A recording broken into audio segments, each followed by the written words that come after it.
Alright, welcome back everyone.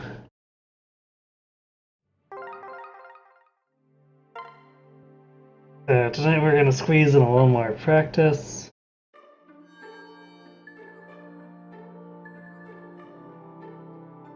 Try to get 2 and through the gauntlet. Oh hey, cool, no rhythm. How often does that happen? What can I fix you with?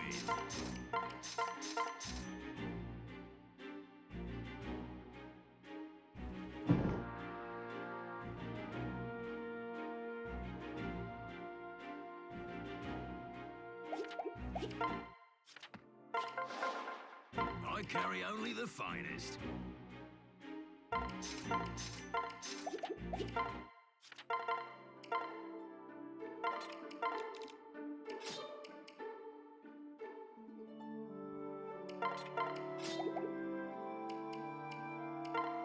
Alright. We have basically no healing items.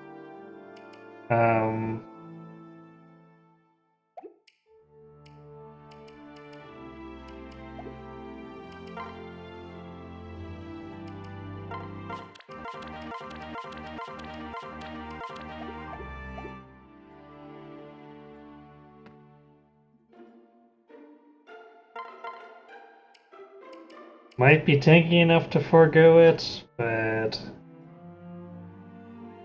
considering how this run's been treating things, I feel like I shouldn't push my luck there.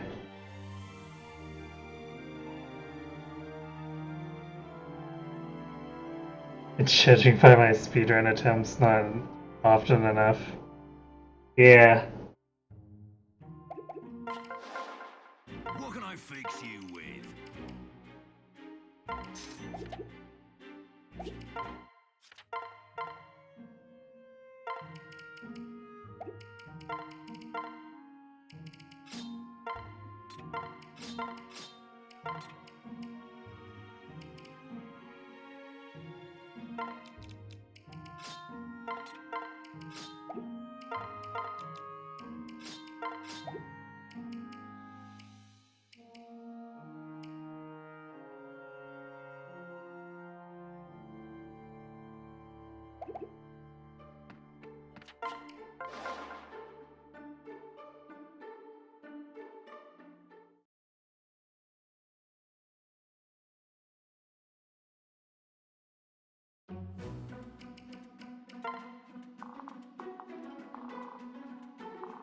Okay, I guess we're going right.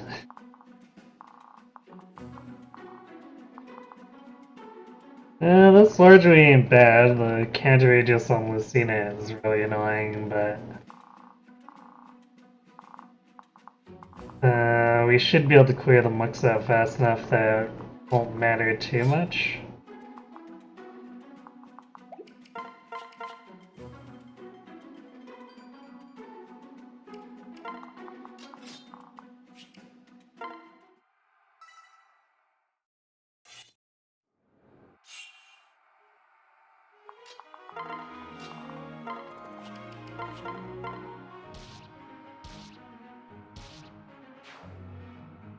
Good job, Fred.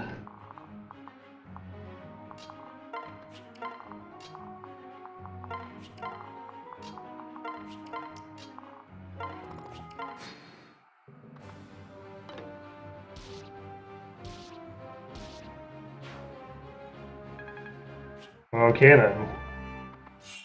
Fred just on the ball.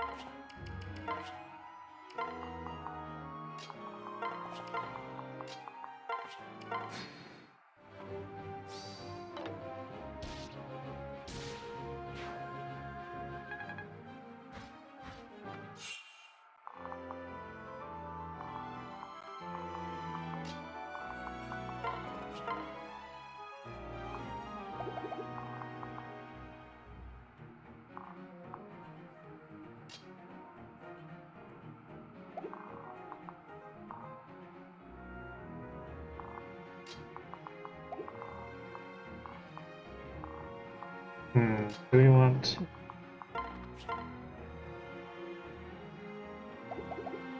We got 5 res, which is terrible. I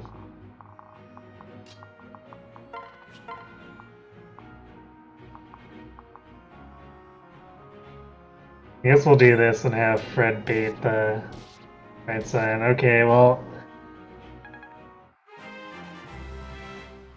We'll dual guard. Till no more res.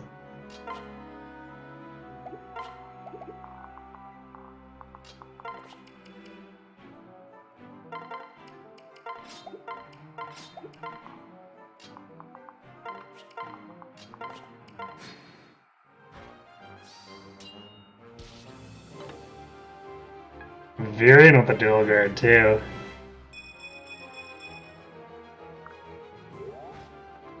Why is everyone other than Robin getting it? I mean, I guess we're still getting a decent amount of magic, but it feels like a bit of a mockery when Fred and Crom keep getting magic too.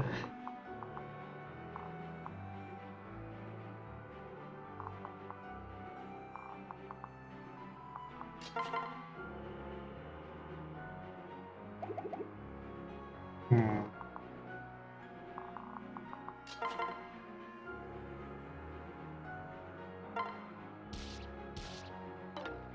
Ah, Crom missed, of course.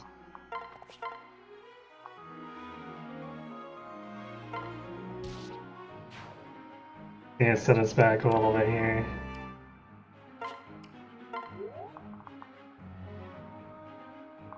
Are we gonna be okay with this damage?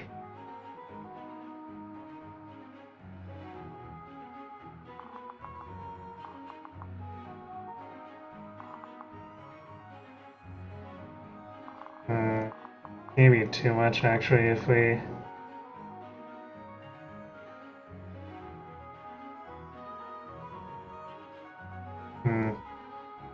we get hit. Probably should have moved a bit farther down.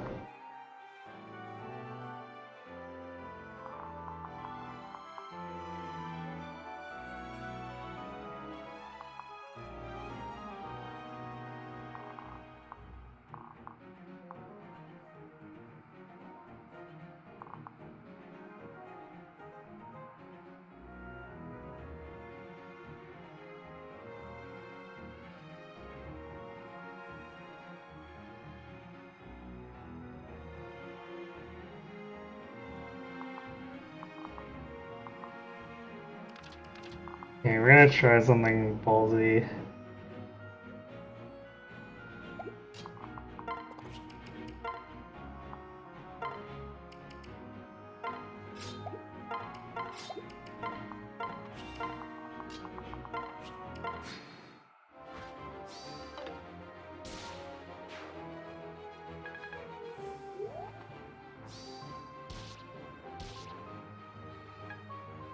Really? Going for Fred over Sully? What?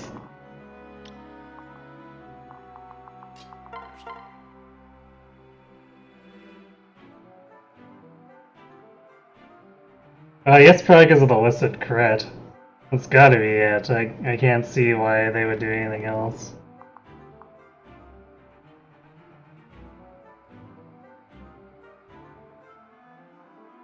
Yeah, this run's still deathless.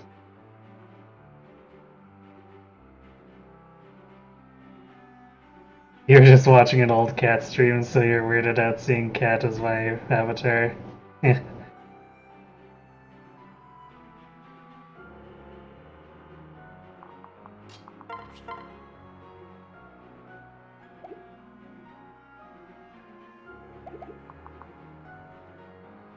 Understandably. Oof, this is getting a little off here.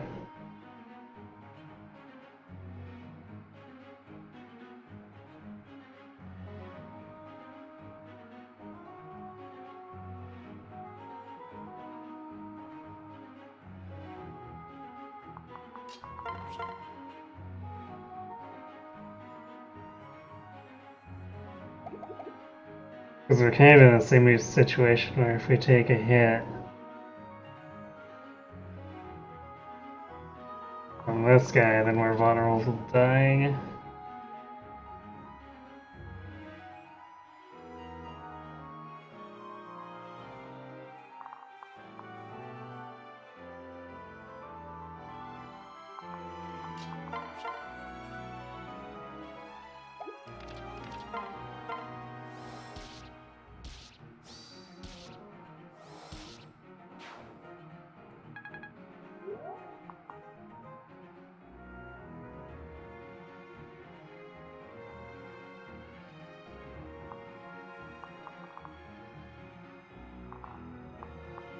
Okay, any kind of speed boost is good enough for Whistle.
What was his hit rate? Would have been against 24 avoid 73. Whistle would have survived with 1 health though.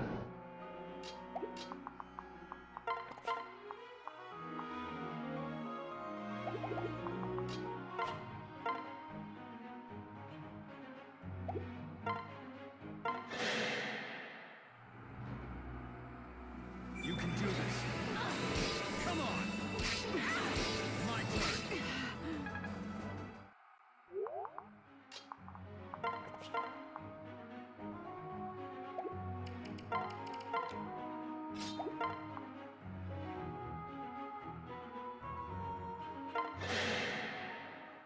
You're my savior.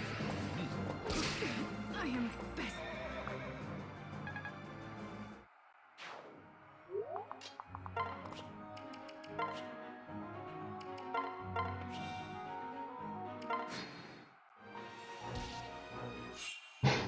What is with the targeting Fred? Because that time he didn't have listed crit.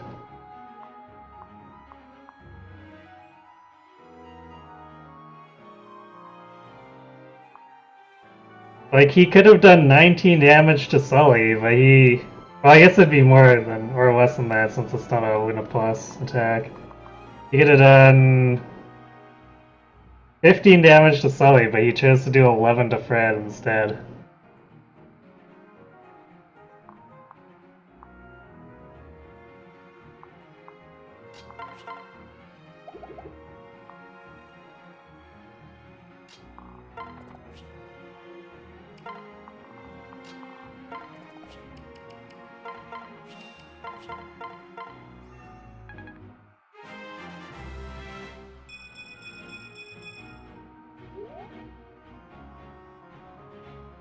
Well, this is slowly climbing out of that hole.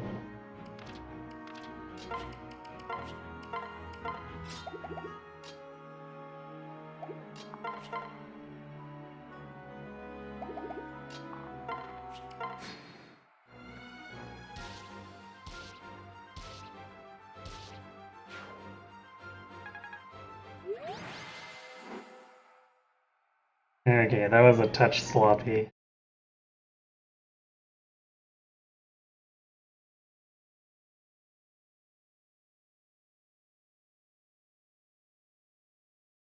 Hey, Vormanax, thanks for the luck. Yeah, we had Crom with a rapier attack, and then we kind of had to deal with letting short axe guys take free pot shots. For whatever reason, it kept happening on Fred.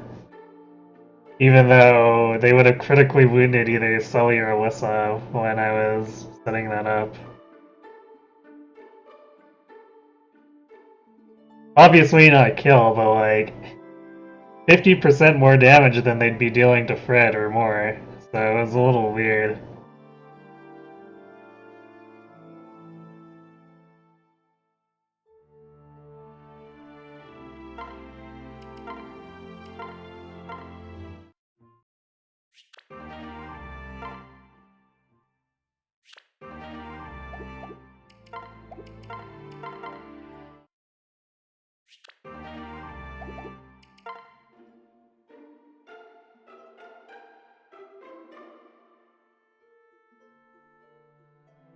Yeah, the one guy would have had crit rate on Fred with Zeal, but the second guy most emphatically did not.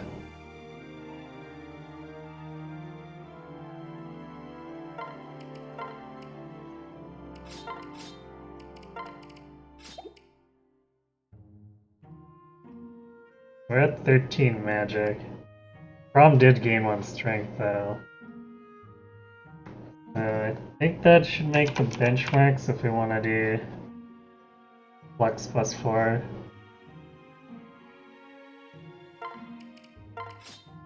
$19.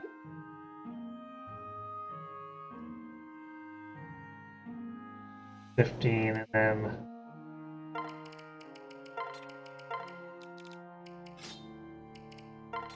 I guess I need to actually change into a Dark Mage. I'll double check this.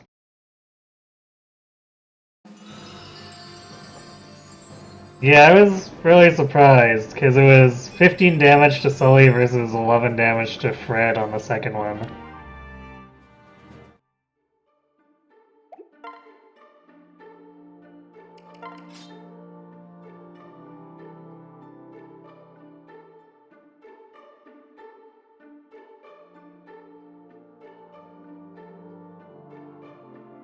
Yeah, 19 experience wasted. Just how it goes though. You can't afford to wait.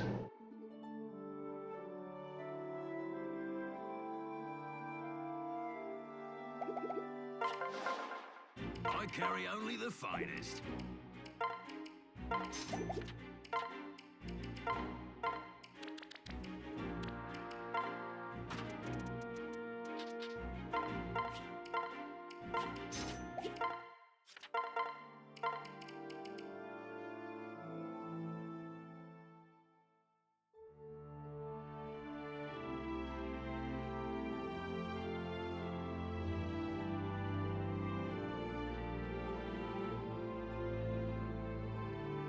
Yeah, 9 skills normal-ish. Believe it or not, I've had way lower. I've had a practice run where we only gained 1 skill between now and or the start in Paralog 1.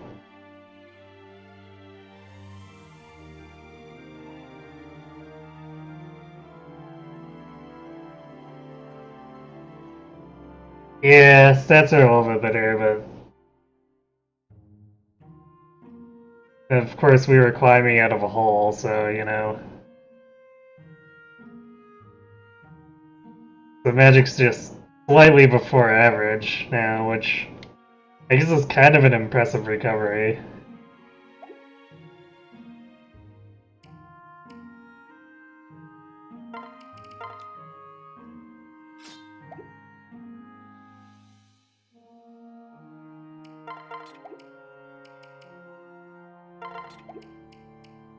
Okay.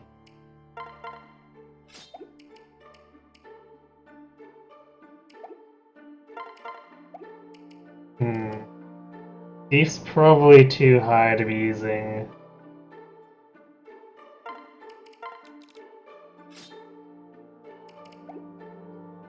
Using a Thief tonic on Robin here.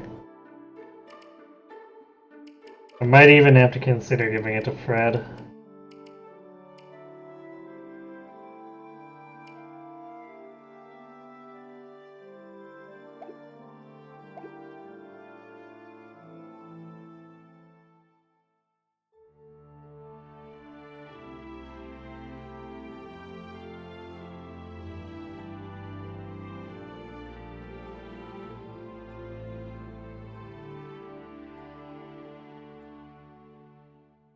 Sentinels was an advanced class in 3 As's. How do I feel about it? Oh.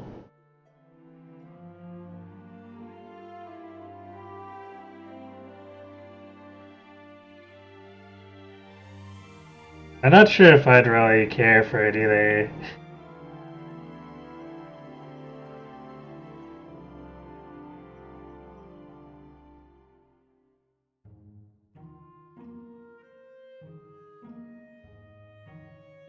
It's like, it's another infantry class.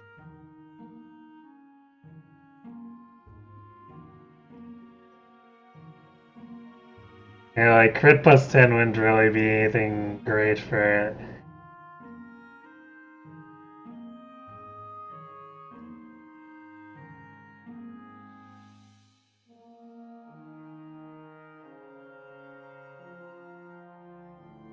Like, I guess maybe if they have the same terrain ignore as Thief or Assassin, but I can't really see any in-game reason to justify why they would have that.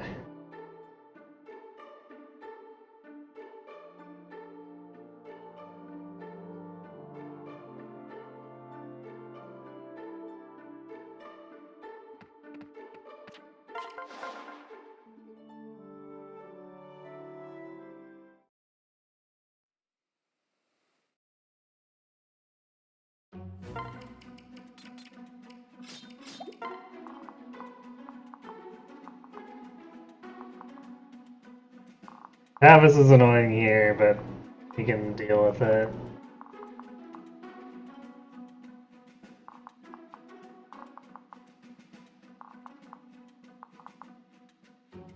A lot of canter in the back wave here. Might get a little messy.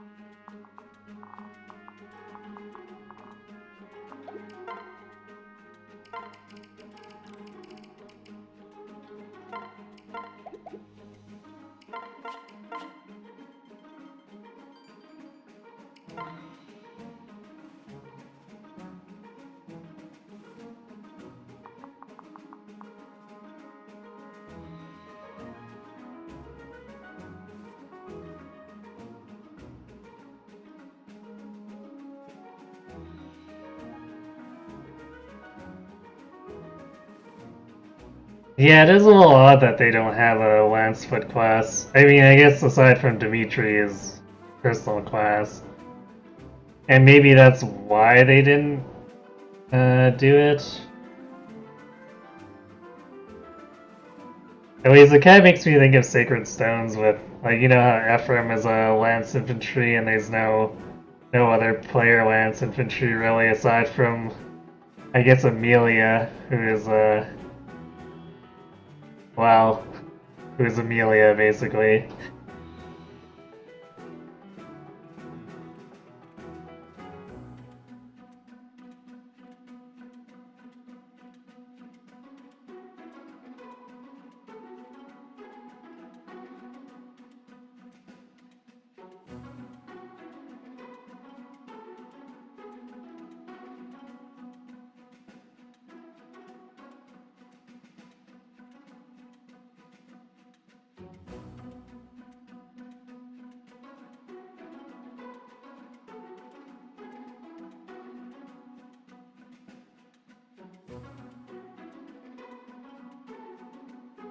Hmm.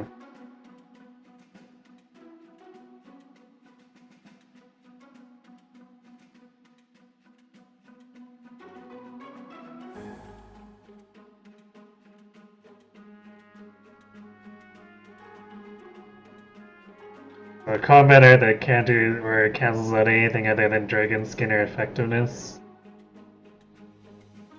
I guess that'd be a decent mastery. It'd be very niche.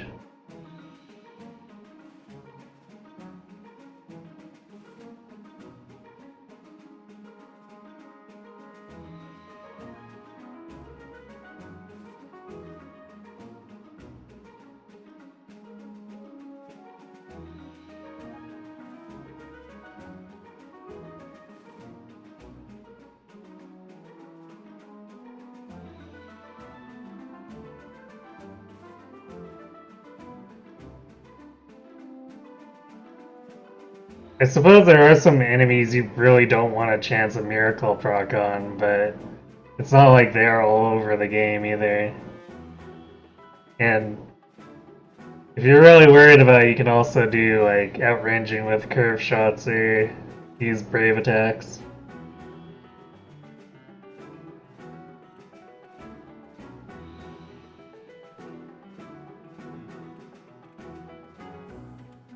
And I guess getting around stuff like Vantage, you can already kind of do that with bows. Curve shot is just a little too powerful in that regard.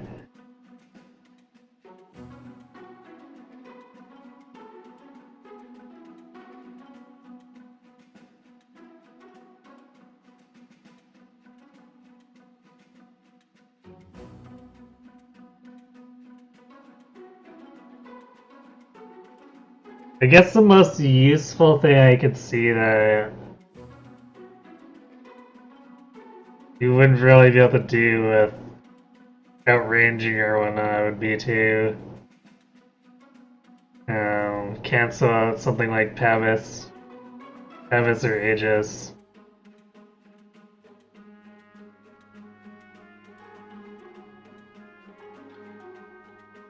But there's not a ton of enemies with that stuff.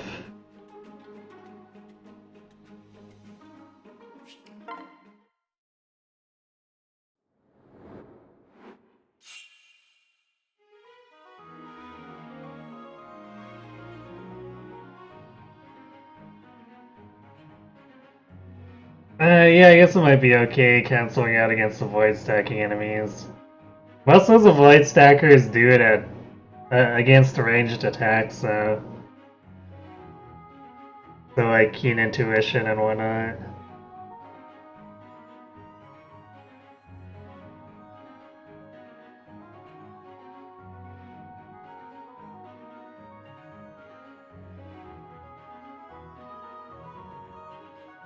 Like it'd be okay, but it's definitely not. It's not the kind of thing that would make me go for it like Hunter's Volley does.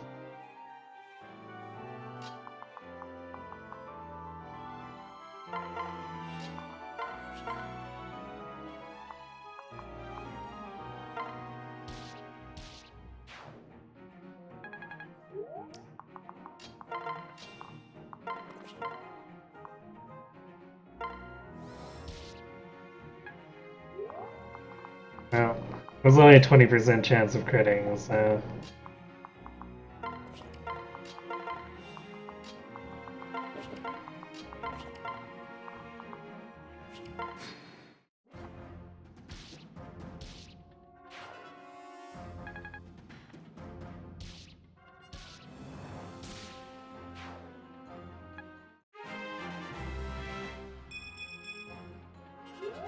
Okay, magic spinner. Damn it, that guy went. It's probably still okay, actually.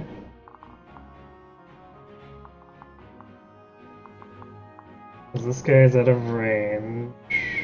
Or wait. Yeah, if we attack him. So I can get rid of this guy, he's out of range. And then he has to attack us with a short axe. So it's a matter of having enough durability.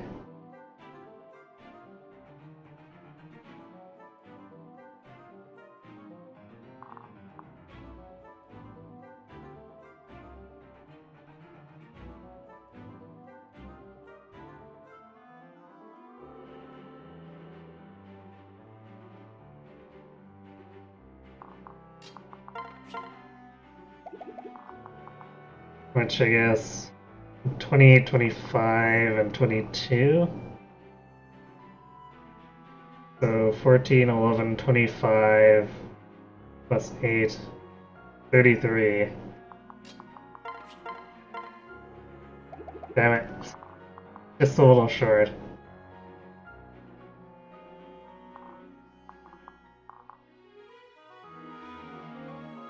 Your void will be 49.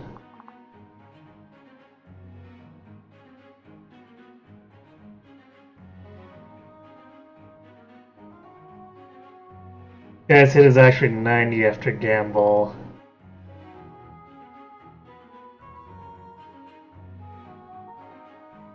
That's a 41. Two 41s and a... Oh, 49. A 61.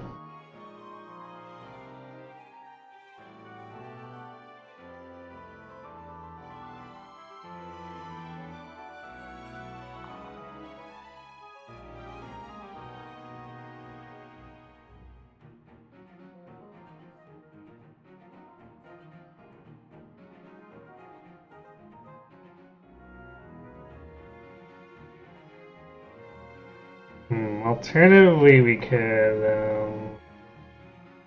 trade Fred to Robin.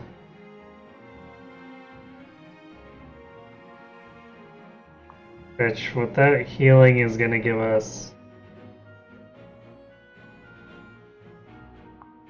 should be another, yeah, 5, so that's a 9 defense, which is, or 19 defense.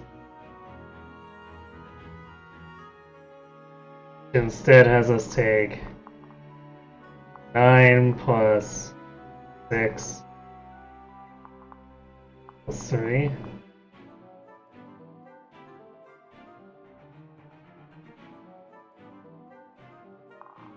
So 18. That's a surefire way to live, I guess.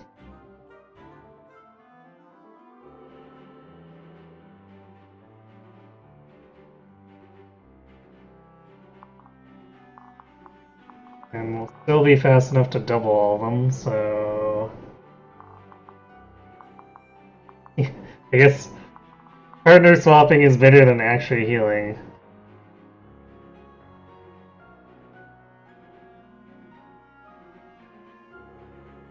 Hey, Ishi.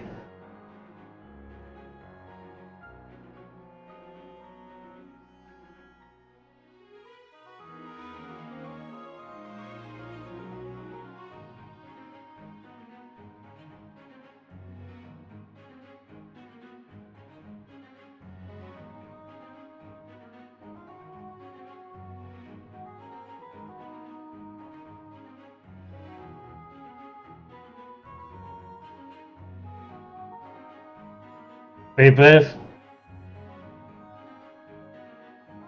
if the class came with decent speed, it wouldn't be... If you're trying to use a Neo combater, though, it's gonna... Unless it's a Braver, it's gonna cancel your ability to double in the first place.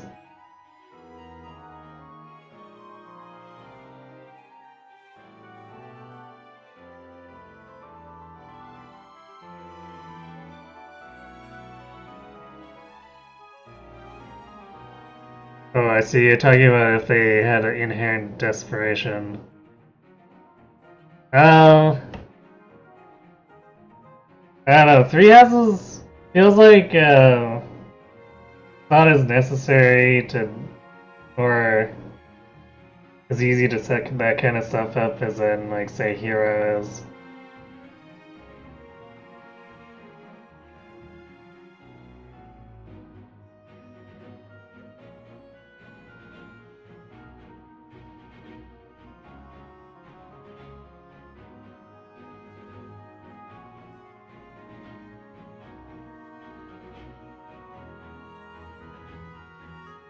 You've been working a lot during Bravely Second, but on your phone, so you haven't been in chat much. Cause his phone keyboards suck.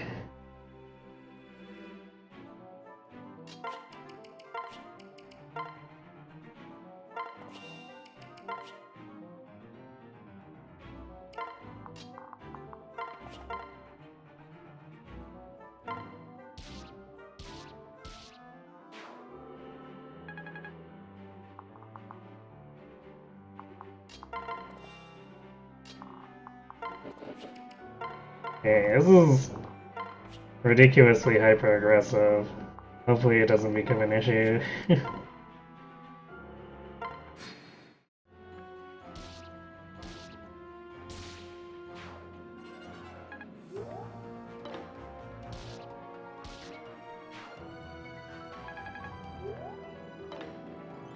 Because we also gotta get our health back in time to run off to the left.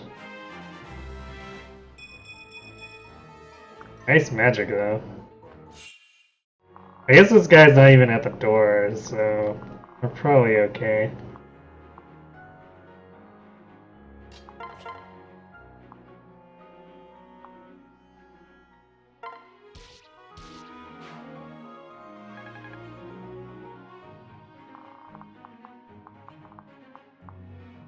Actually, I should probably just keep running Fred here with as a partner. Because with full healing, then we have no risk of dying, especially since there's all that Hawkeye, which makes Chrome's speed beast a lot less useful.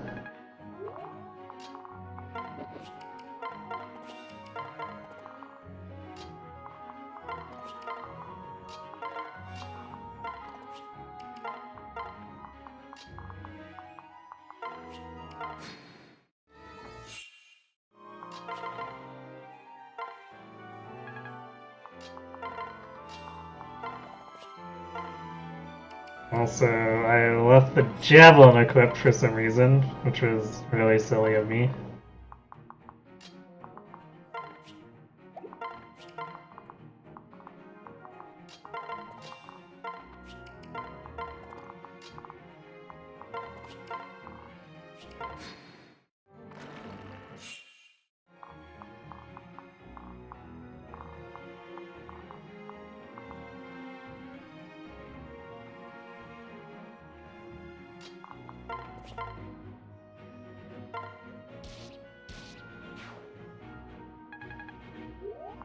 Okay, just be 9 and 3.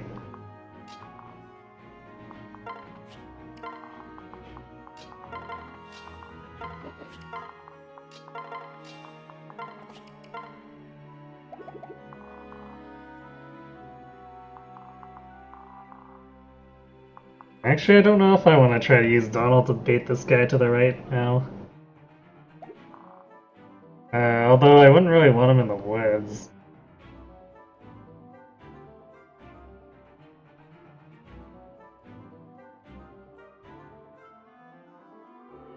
I guess X should cancel it out if I try to go for a Fred Silverlance kill. Maybe we'll not try to bait him with Donald.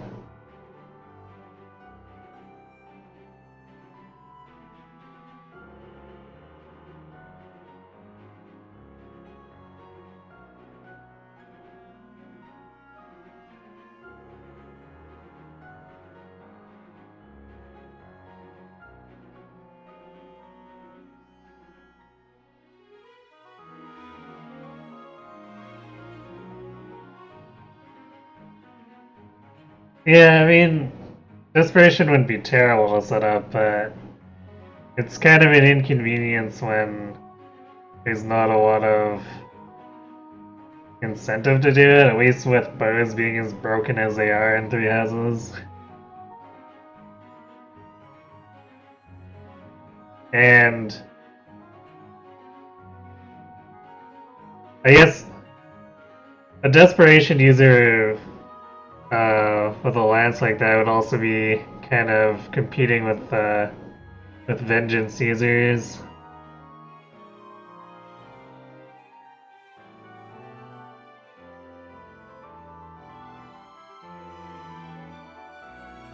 Imagine you want to keep the video a bit bigger than an inch across. Yeah, I guess the 3DS screens are a little bit small.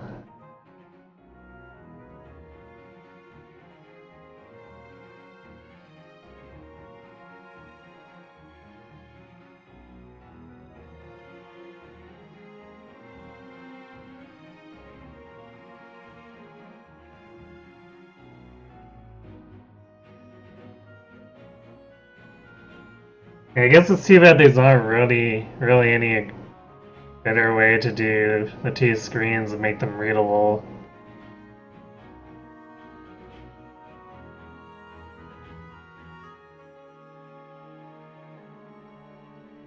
Because like I could make the main screen bigger, but then it's just gonna make the bottom screen basically illegible.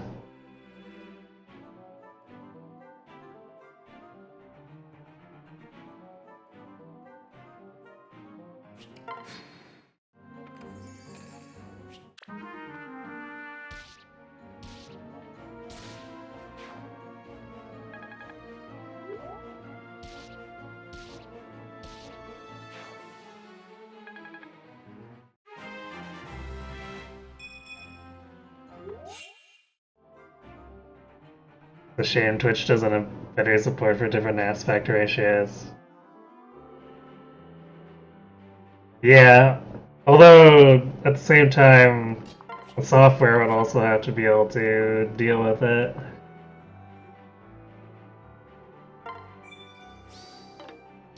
It wouldn't be just Twitch, but I guess it would have to start with Twitch to offer incentives for the devs to actually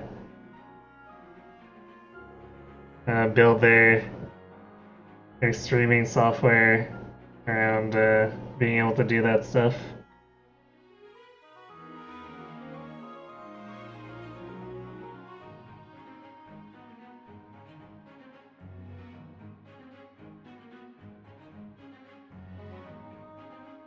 Best way would be just stack them on top of each other and give them full width.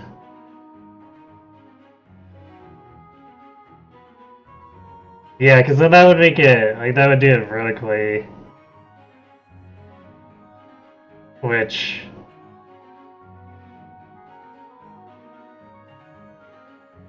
I guess 3DS stuff probably isn't big enough for Twitch to want to make changes like that.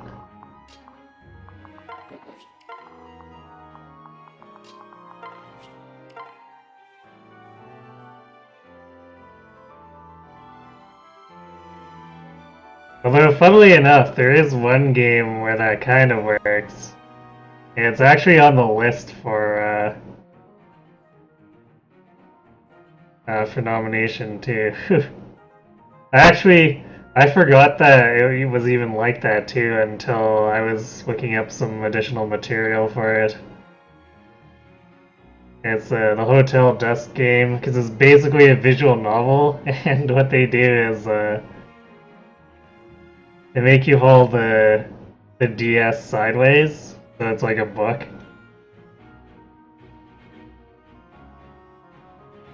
So there's some shenanigans that would actually be able to take up the full real estate of a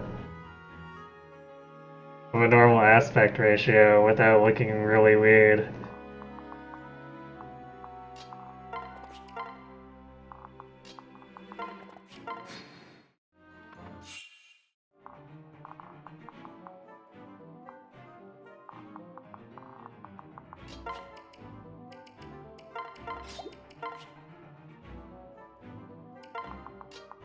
Alright, just for them to come down to us, and then we're gonna blast them.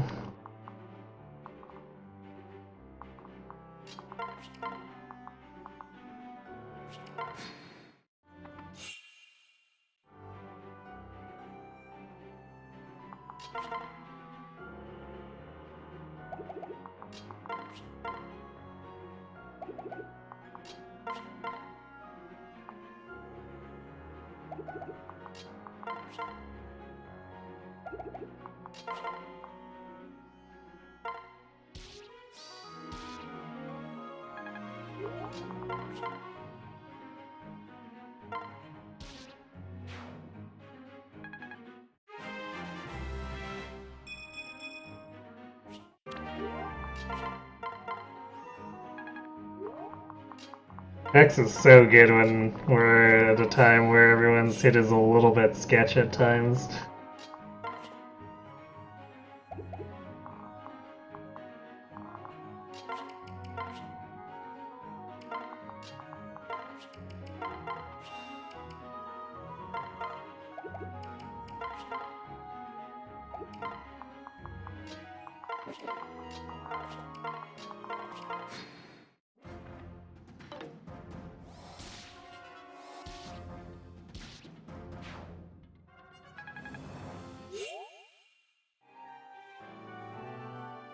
Dr. Kawashima's brain training does the sideways DS stuff as well.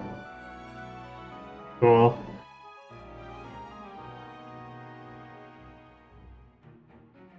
You think the Guitar Hero game that had an accessory that you had to plug into the GBA slot encouraged that as well?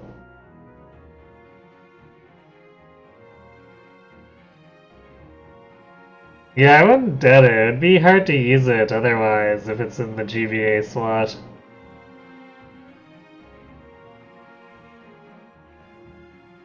At least, yeah, it'd be a pretty strange grip to hold the DS normally and try to do something like that.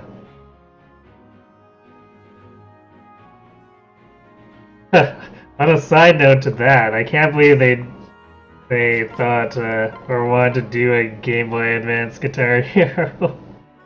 It's like, let's be real here. The audio quality of the Game Boy Advance is not really the kind of thing that would do so hot with radio songs and whatnot.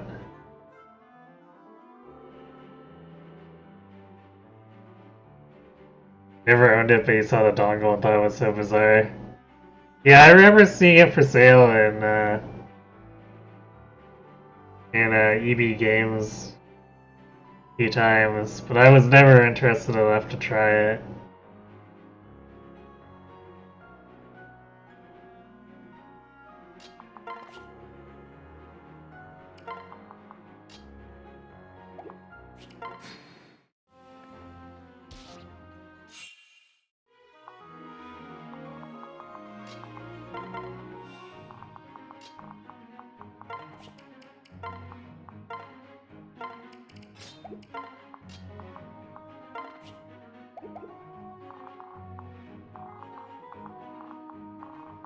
Because really, basically, the Guitar Hero and Rock Band type stuff was multiplayer only for me.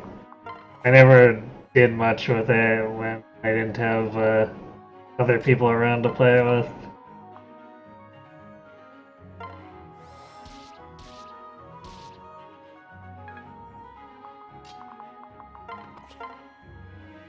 The big part of that is I'm not really a person who's into a lot of mainstream music.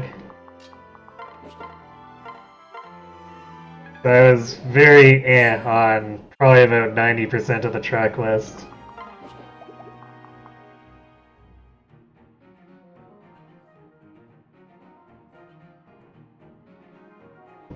You played other people's Guitar Hero, never bothered to get your own. Yeah, for me, we were entertaining every now and again, so I ended up buying a copy of Guitar Hero 3 for my Wii. It wasn't really worth getting into the other stuff for me, but I had a friend who did get like the full Rock Band set.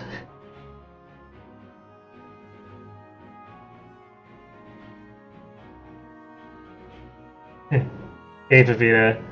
Yeah, we're talking about gimmicky DS games, so let's pulling it sideways for like Hotel Dusk or the Guitar Hero port.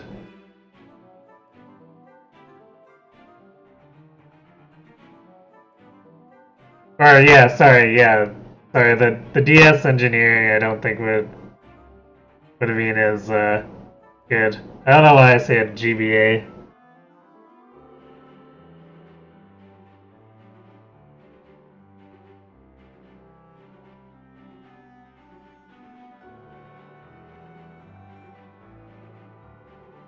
But I don't think the DS would have done so hot with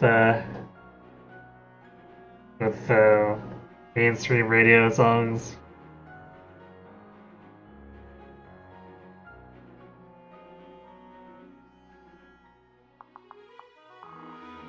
Okay. Soul's gonna want that bronze sword back.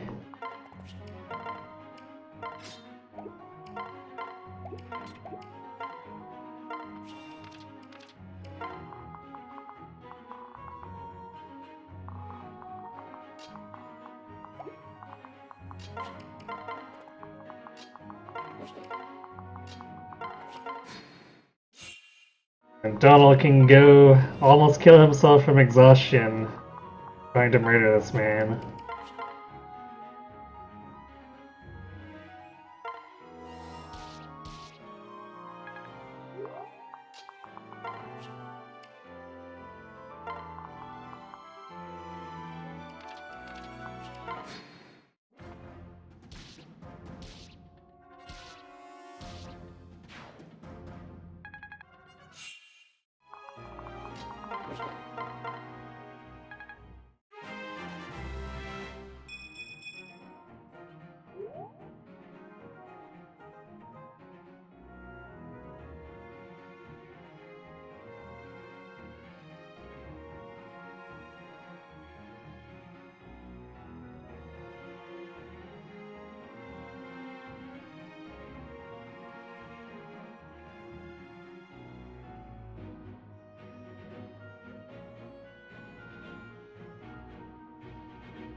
Yeah, like, Guitar Hero is still pretty fun. Like, and this is saying it as someone who wasn't even keen on that much of the track list. But I guess also I'm also one of those people who was into rhythm games, so that was a part of why I was willing to give it a try myself.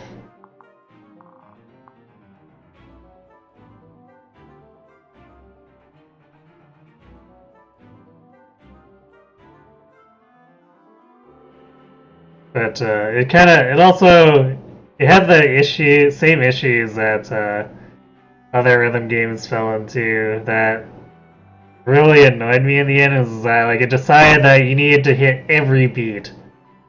So like the upper difficulties of Guitar Hero was not playing guitar, it was playing the entire band.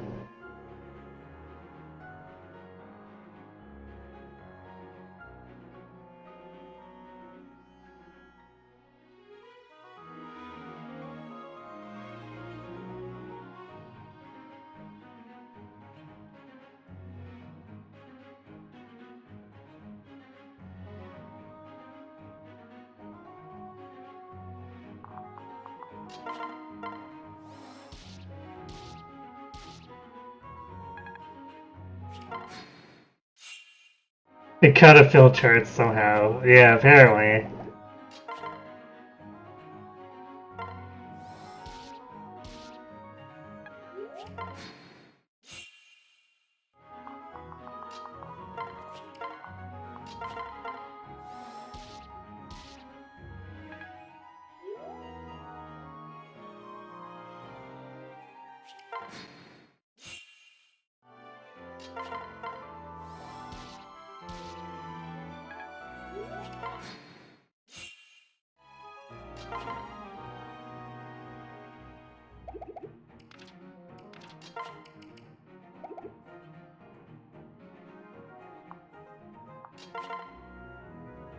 I think we'll re-equip the sword once Donald has to heal.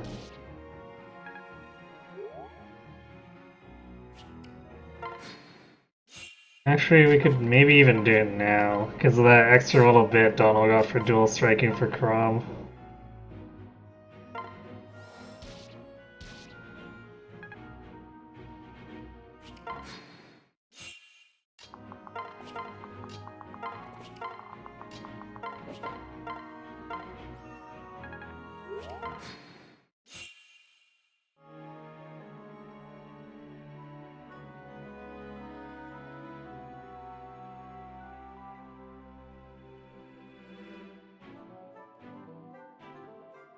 You played a lot of In the Groove until you developed a hip problem, now you can't.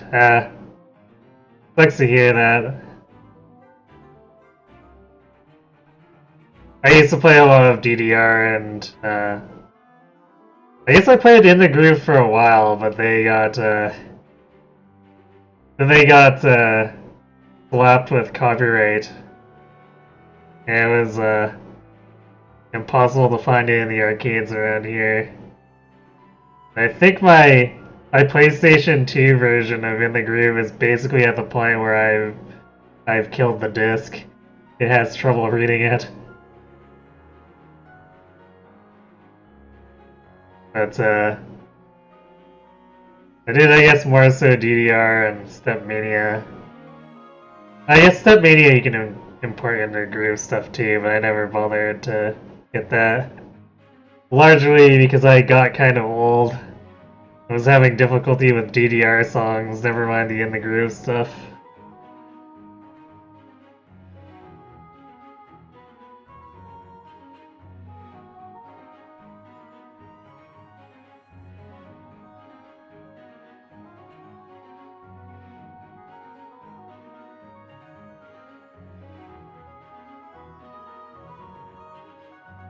You like how Donnie has his torture trapped and it still manages to be losing. Yes, which is why I say Donnie's gonna almost kill himself from exhaustion trying to kill a man.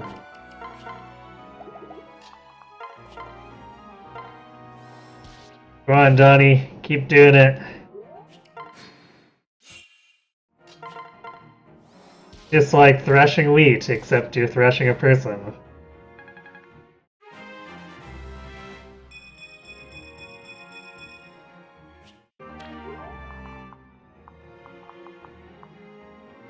Okay.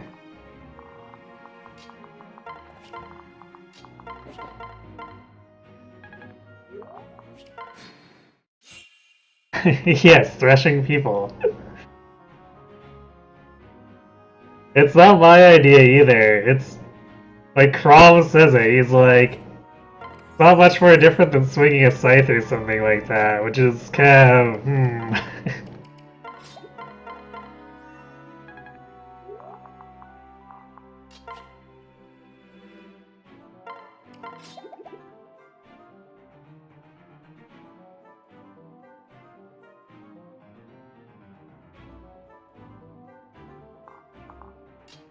And the funniest part too is like he does this following talking about um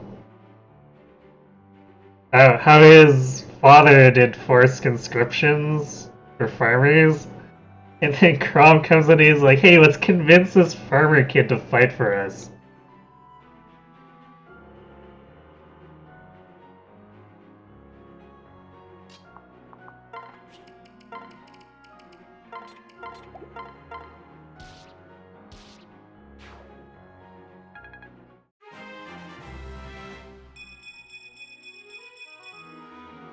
Good level.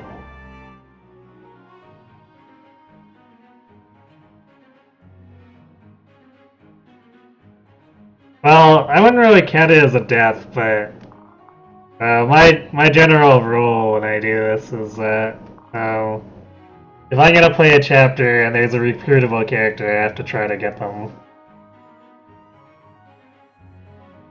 So like technically leaving Donnie behind wouldn't really be a death, but I feel as a tax for playing his paralog, we should have to recruit him.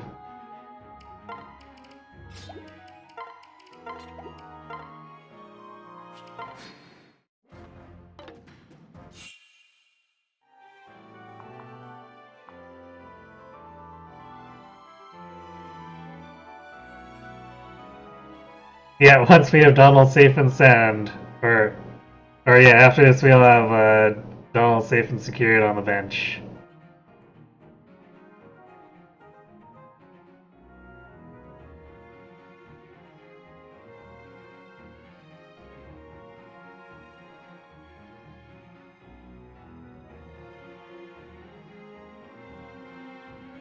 Only thing with being good or bad at rhythm games is that there's a lot of people with thousands of hours spent trying to improve, so it's easy to compare yourself to them.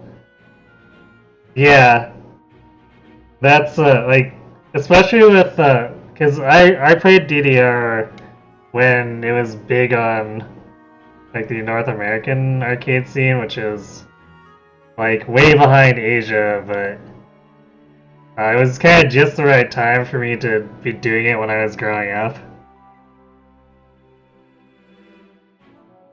And like, So the local arcades would hold tournaments, but there's always at least a handful of people who would destroy the rest of us, practically without even trying.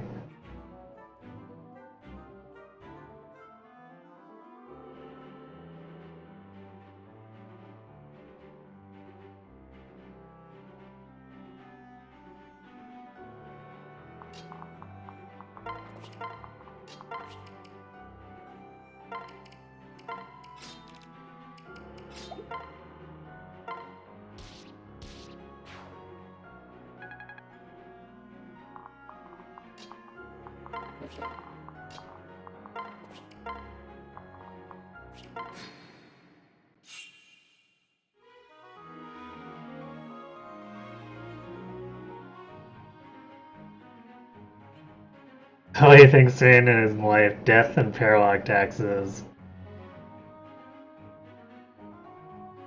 I mean, in theory, or I guess arguably, death is part of paralog taxes too.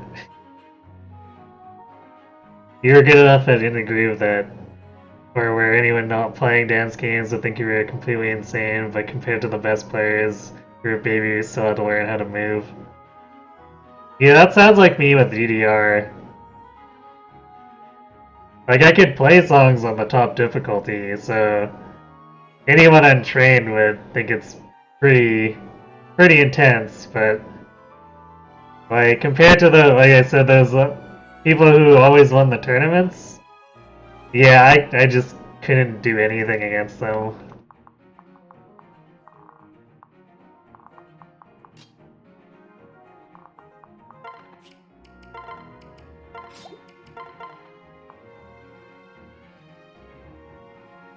Which I guess in the end I wasn't terribly concerned about, but the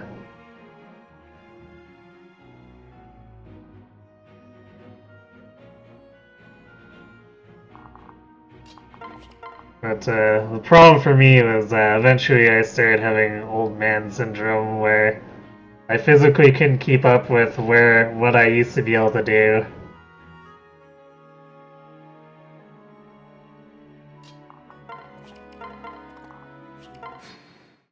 So it kind of made me lose interest.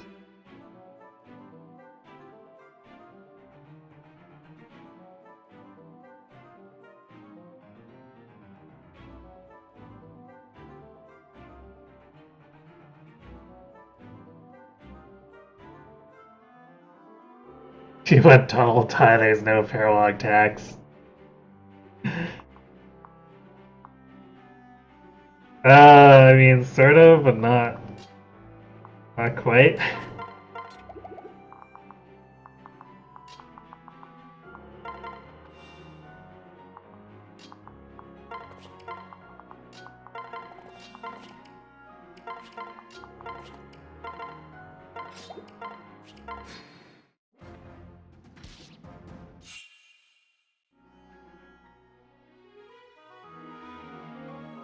If 341 beats for me at 16th streams. Yeah, that's beyond even my ability in my prime.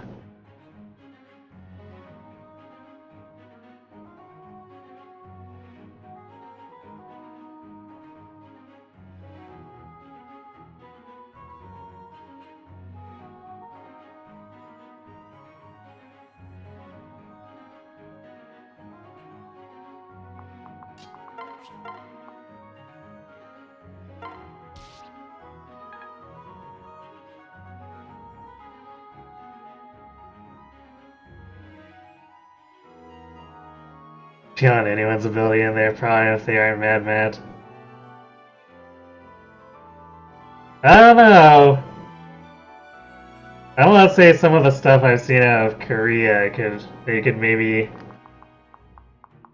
keep up, but maybe not.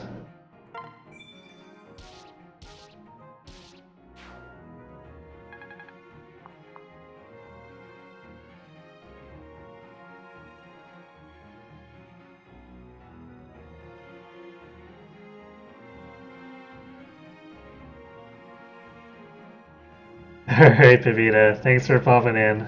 Have a good sleep.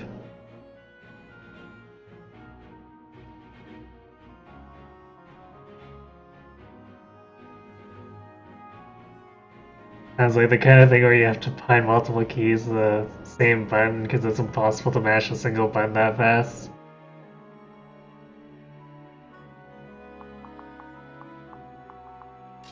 Yeah, not really.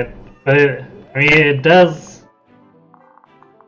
It does sound kind of ludicrous, for sure. And if you don't have a well-maintained DDR pad, you're gonna have problems with that too.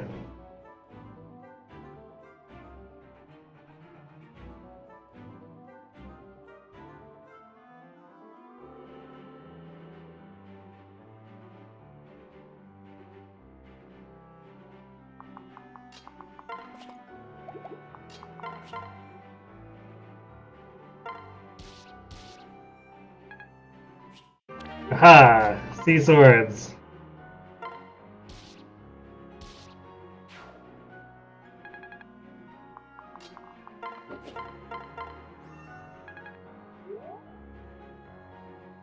Wow, what's this so?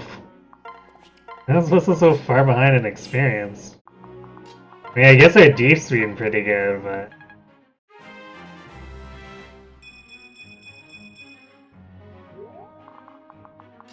Yeah, well, Lissa's magic has started to not suck. Even though it's still not very good.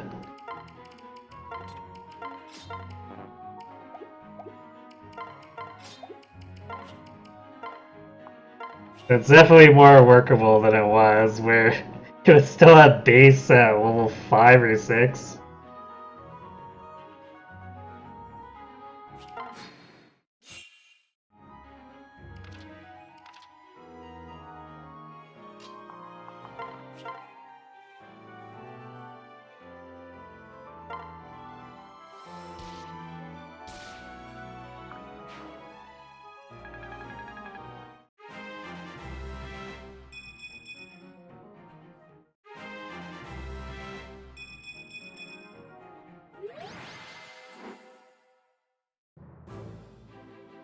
I've done it.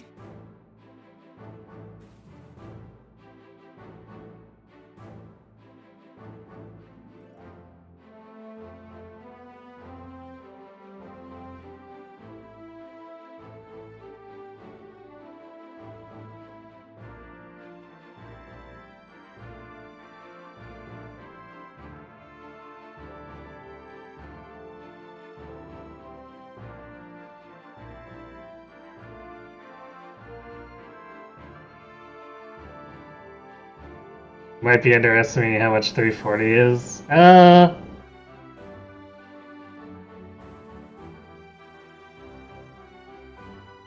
mean, maybe, but like I have a pretty good idea of how bad those beats per minute can get. Like, I used to do the max stuff, like max 300 and max unlimited and stuff, which I know that's still only around 300 beats per minute, but it's it gives me a gauge better than 220 beats per minute, for sure.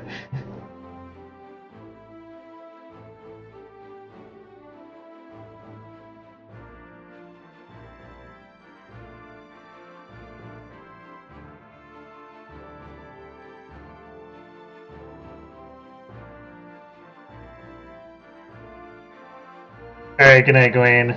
Thanks for watching. Have a good sleep.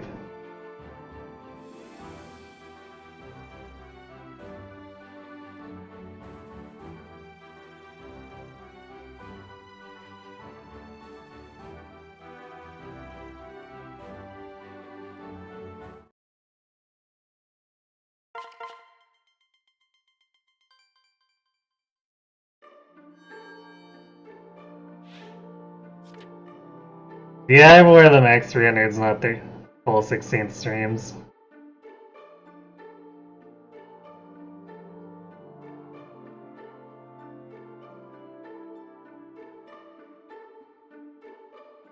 Alright, good night, Invid. Thanks for watching. Have a good sleep.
Yeah, I mean, I'm not trying to compare the charts. I'm just saying that I I have an idea of what the comparative speeds would be like.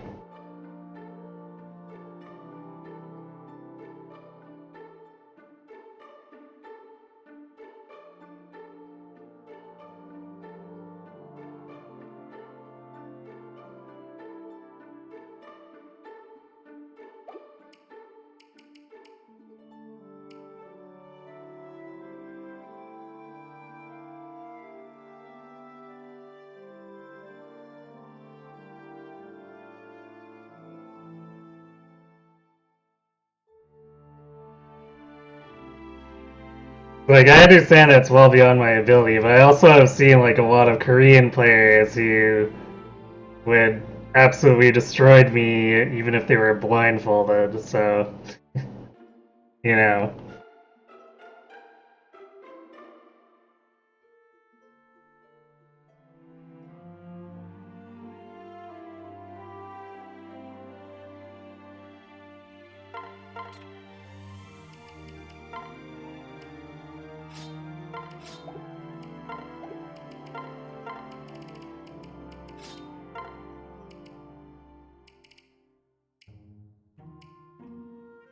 Okay, I guess I'll steal crumbs. Crumb me into the killing end, so he technically doesn't need the strength tonic.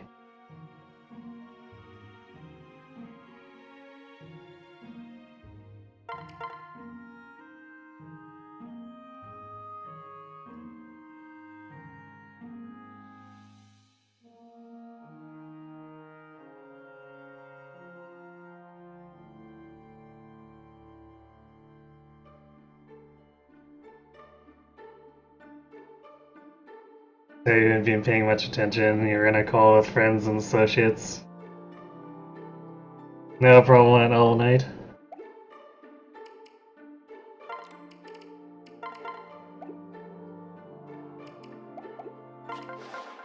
What can I fix you with?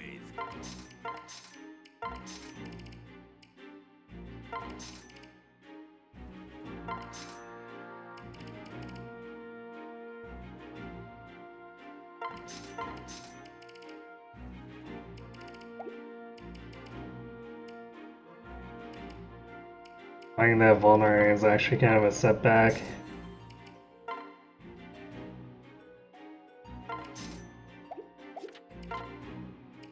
Makes forging this awkward.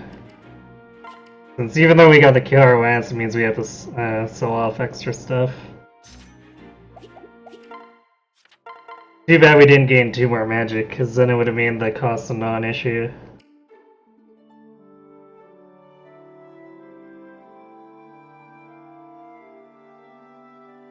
They were playing League and watching them play made you really happy you uninstalled.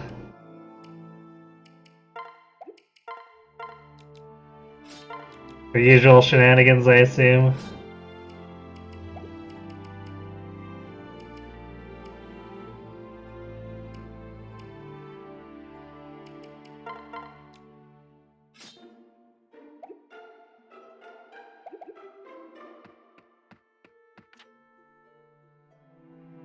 Okay, chapter 5.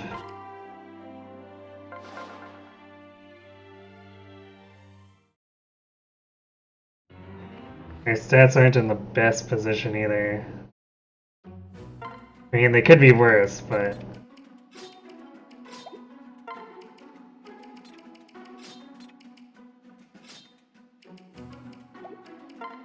They're definitely not really a super Robin.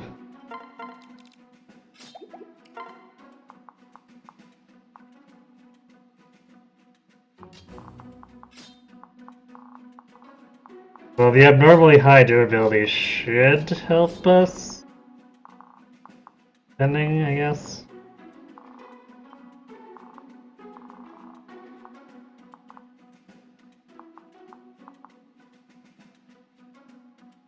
Okay, only one counter guy on the left.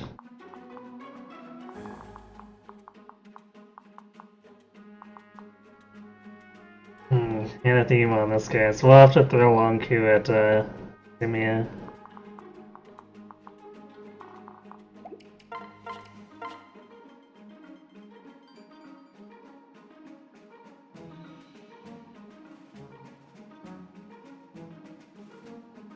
They were losing and one of them was being really toxic to the random people they were paired with. Yeah, it sounds like standard MOBA shenanigans.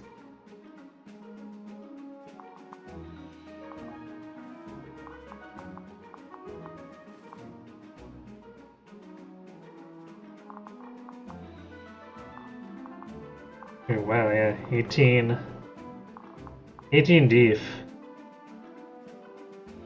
We can basically wade into those guys without fear.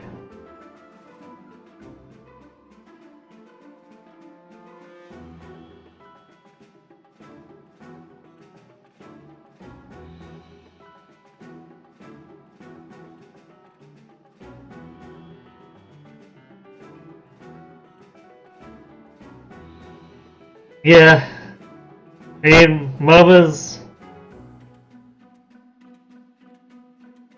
can be fun when you've got a close-knit group.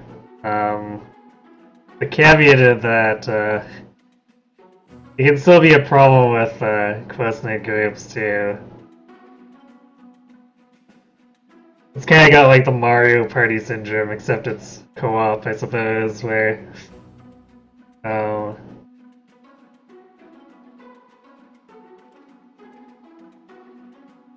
like even pro teams that specifically will work on building their report together, they have a relatively high chance of imploding.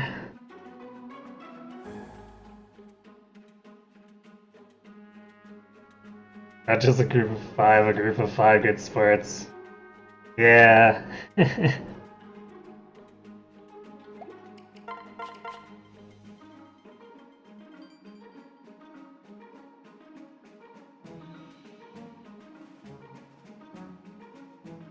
It has to be a group of five who also want to play that kind of game too.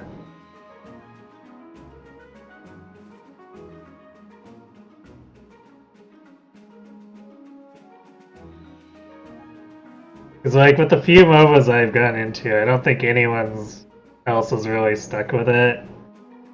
And like, understandably so.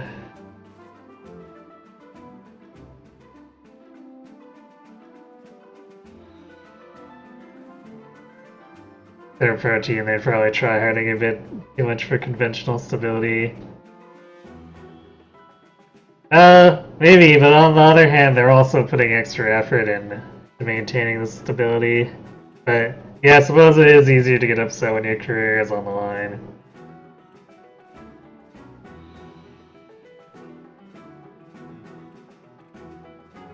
But on the other hand, it's seems like it's pretty easy for people to get upset even when it's just like a little bit of ladder rating on the line.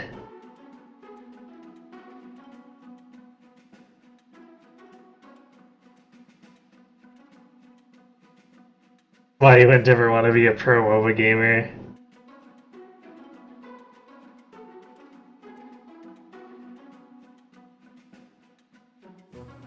Yeah, I say somewhat the same, but also the other half is I don't think I have the the skill set required to even be a pro MOBA player in the first place.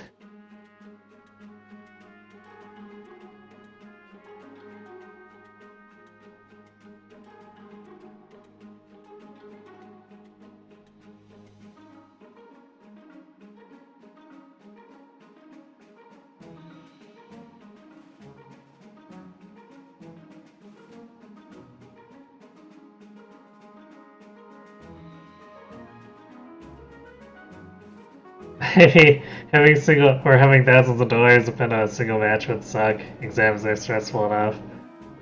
I mean, if you look at it from a certain point of view, exams are kind of like, or final exams are kind of like single matches worth thousands of dollars. At least with some classes, if you fail out of the final exam, you're out of several $1,000s for your tuition.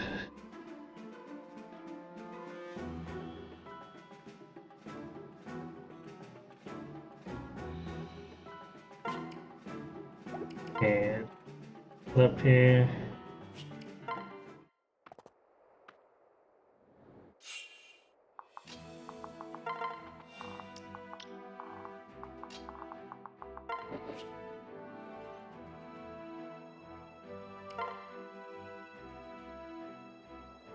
You're European, you pay 150 euros per semester. Nice.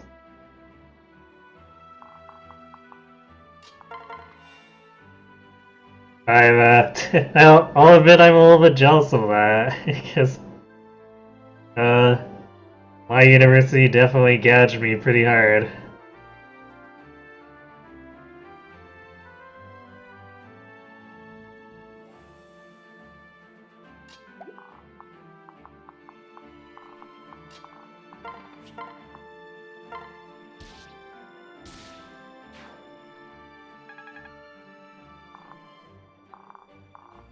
Okay.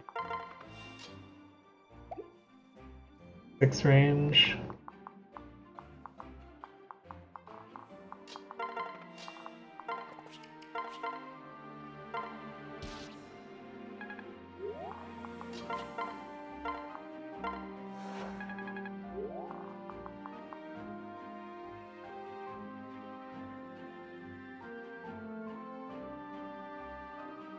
Speaking of exams, you pretty much wrapped up your big group project for...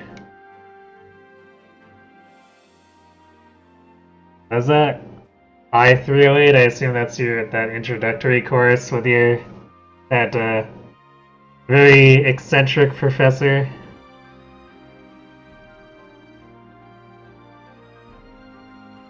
Oh yeah, it was a paper due Friday and you're home free. Well, cool, congrats.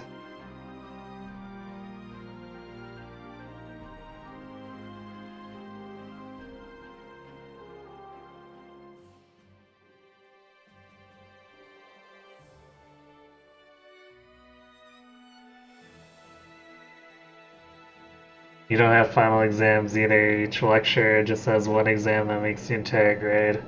Ah, definitely a different system than I'm used to.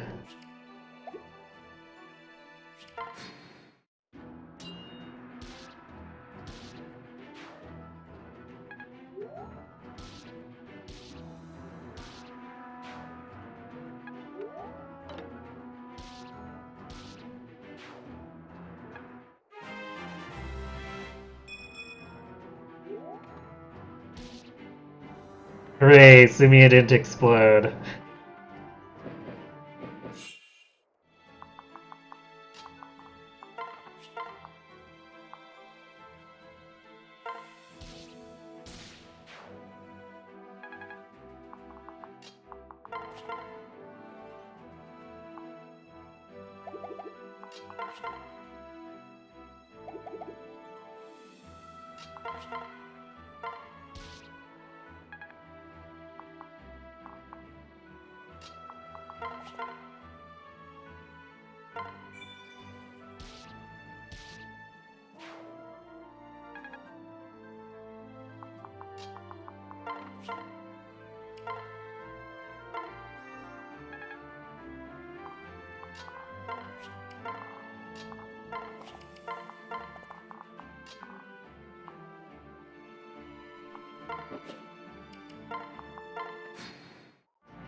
Damn, guy moved over.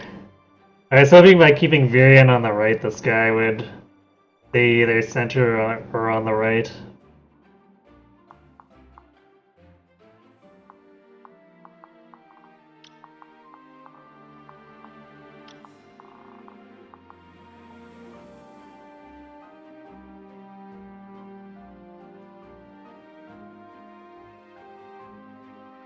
theory, but it makes time management a lot more flexible.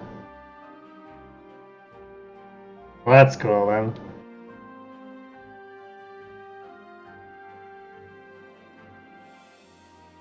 Not the intro course, the one where you lost 30 points at the beginning of the semester because the stuff was to the day school began.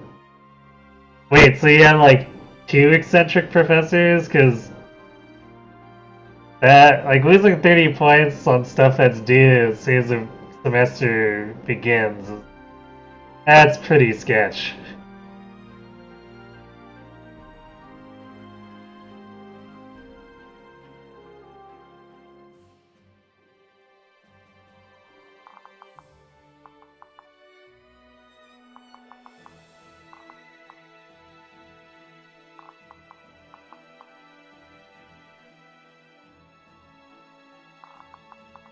What we're gonna do, we're gonna make this guy melee.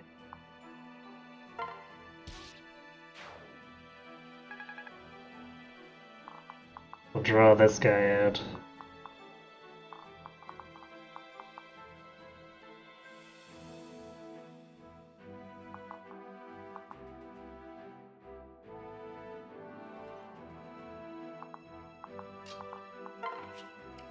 We're gonna do this.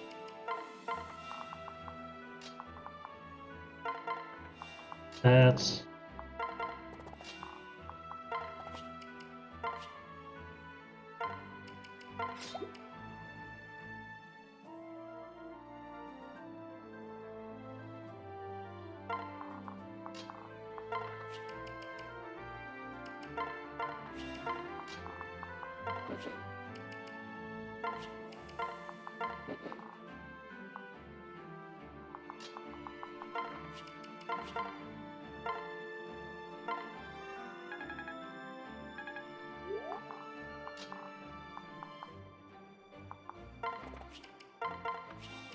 A second there, I didn't remember if I swapped to the Orson, which would have been really annoying.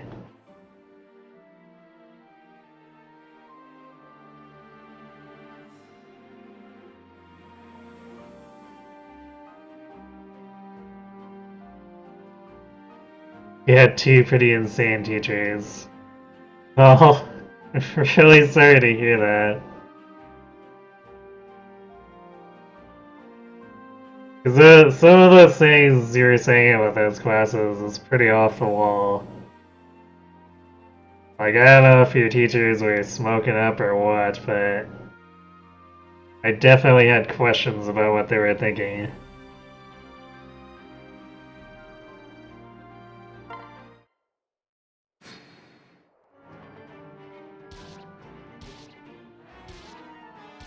Nice. One coup putting in the work.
I wonder if I should have pulled out the flux. I guess it's too late now, but this guy's gonna reduce our damage by a lot.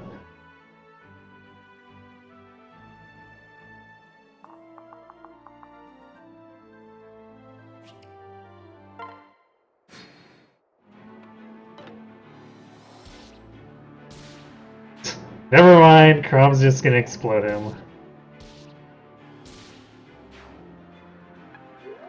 I mean, that is kind of half the reason we do make, or try to get him the killing edge. But it's also far from guaranteed.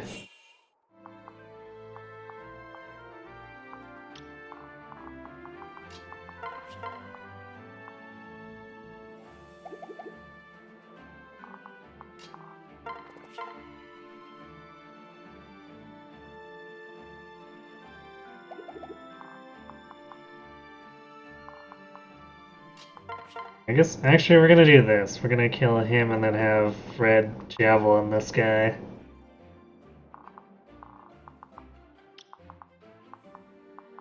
Oof. Well, that's nasty.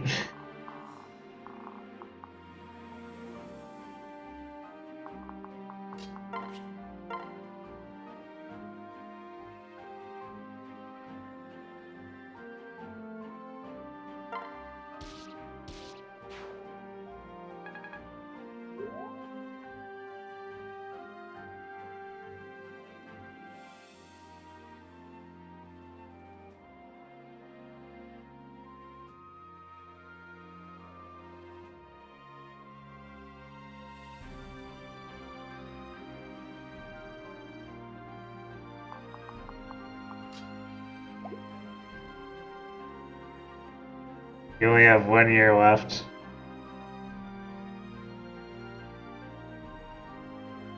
Yeah, transferring at that point would probably set you back at least another year, so...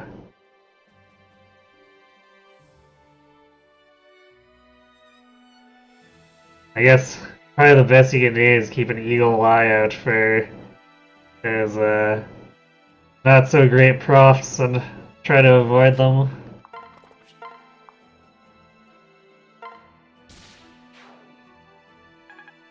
Oh, okay.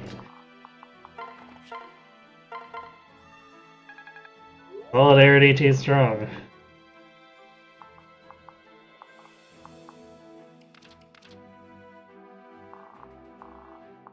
We're gonna have you do this and have Sumia sit on the fort. She can move away more easily on her own.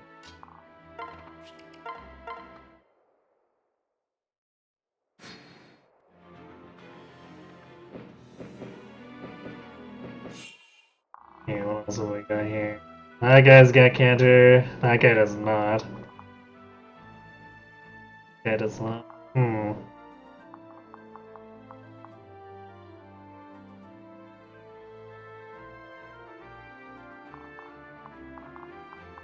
These guys are really far back here. Oh.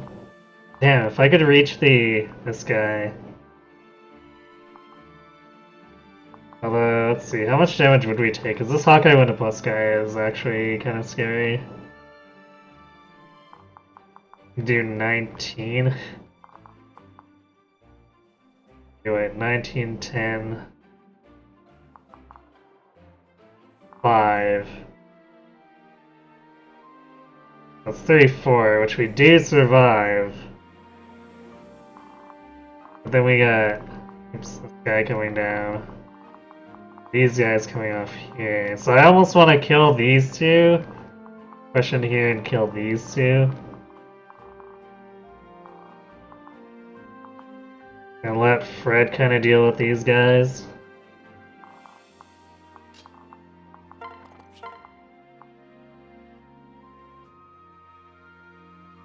And he can actually basically kill this guy. Injure him so that his counter doesn't matter and then counter kill. And then this guy might be a bit more of an ordeal because of the Pavis, but there's no counter there, so...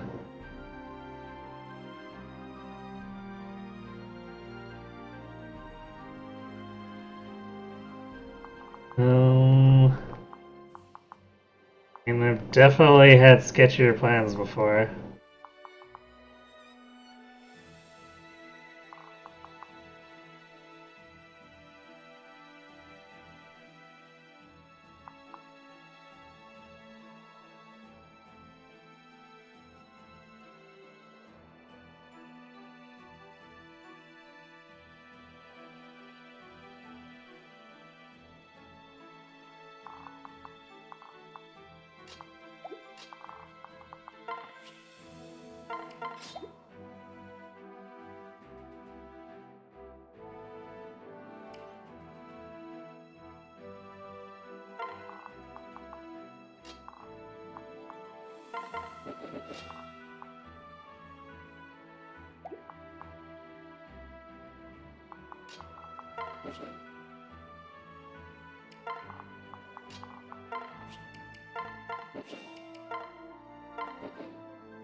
Okay, dual guard's cool.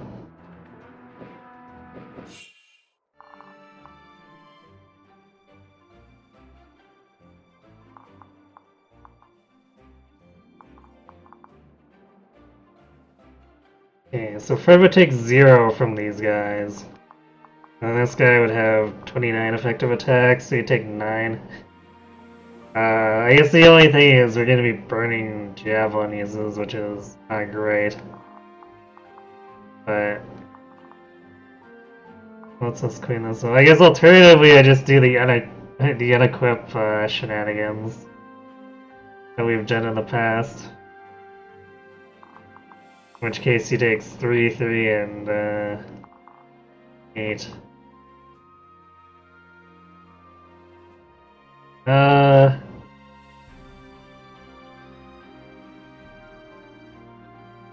I think I'd rather get rid of one guy and reduce the incoming damage, and then he can sandbag against the rest of them.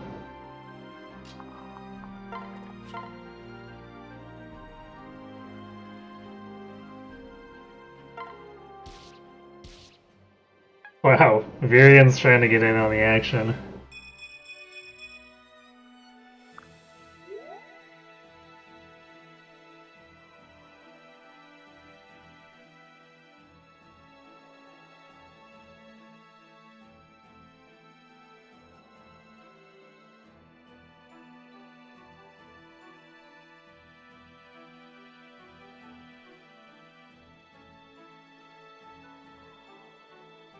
Your other 3 classes, you had 2 pretty responsive teachers. You mentioned having, one of them you had trouble taking seriously because of a green screen. Yeah, I can get that. I know that's what some of my work meetings. Some people have been using the green screen backdrops, and some of them are pretty silly backdrops. Other class, the teacher felt non-existent. Got a few videos each week and 2 to 4 coding problems about the material.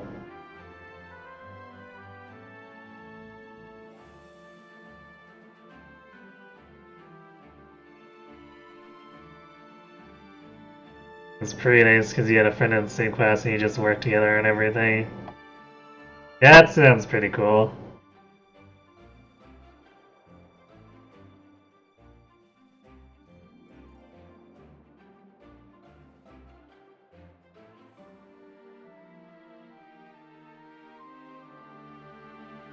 Yeah, that guy linking that Wikipedia article was... That's kind of weird, like, what?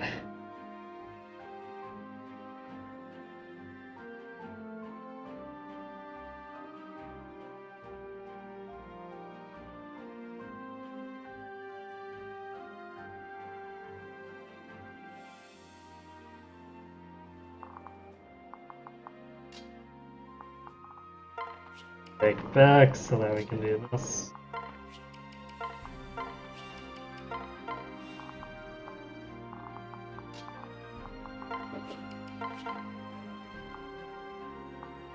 We're definitely using the wind there. We can't really afford to whiff, because then that wind's gonna kill someone.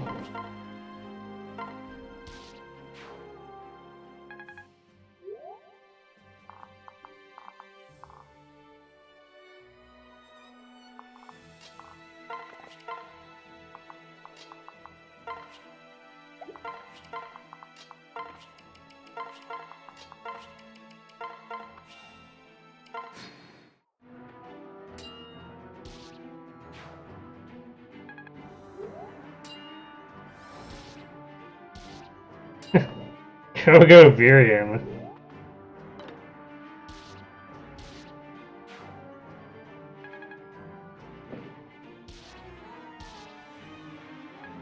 Oh, I was almost kind of expecting a dual strike there from Burian.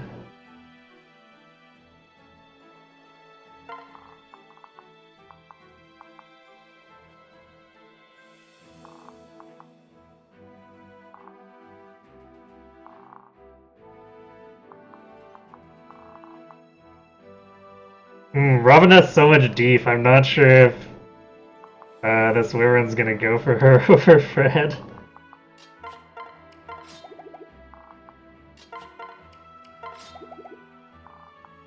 Let's try it and see.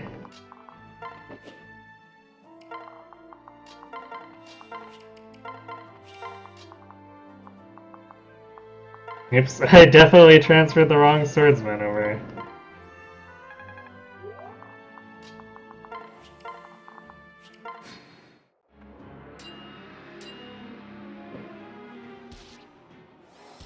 Well, I guess that answers that.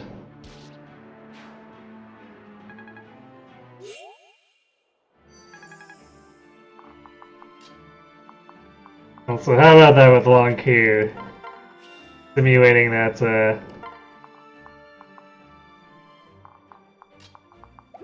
Crom dual strike.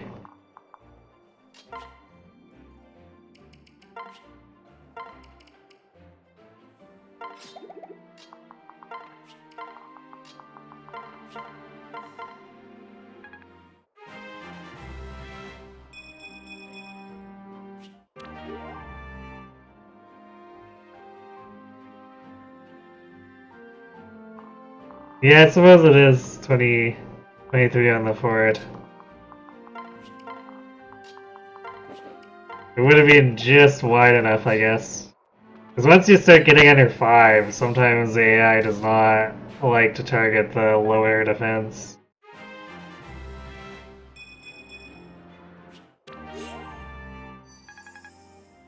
Although there's also fringe cases where they still do weird things against wider gaps. Like Paralog 12, I constantly have like weird AI behavior where Morgan's 10 defense below Robin, and those Wyverns just don't care.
You wonder what your experience would have been if you were in those other classes? Probably a lot better. For better or for worse, I guess.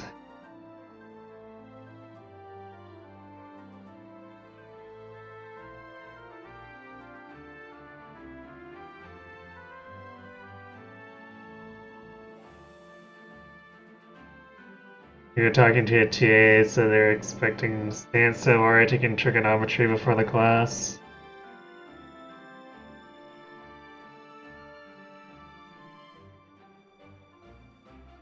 I mean,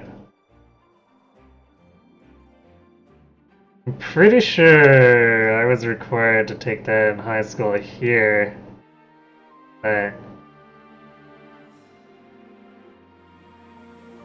yeah, it's weird that they expect that it wasn't listed as a prerequisite.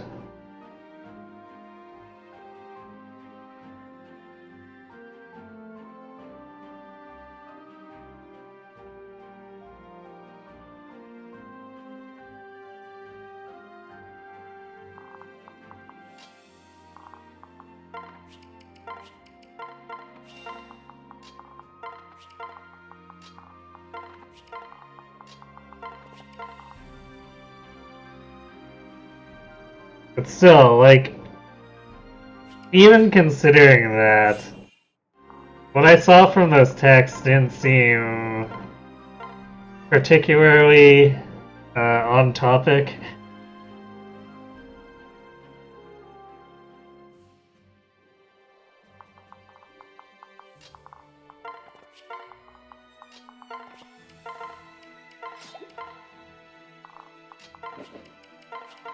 So, I would definitely question the way they were teaching, for sure.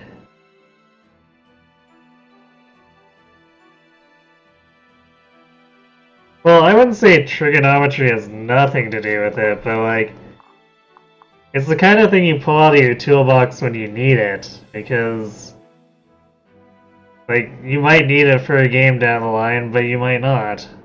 So, why is this guy bringing it up in an intro to CS course? It's a little strange.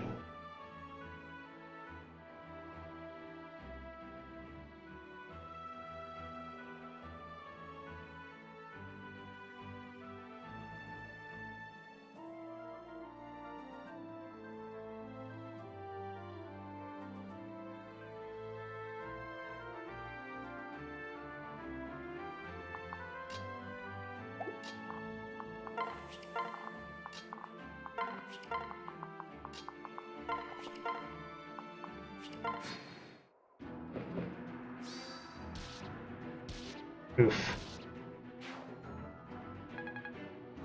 Definitely did not appreciate that.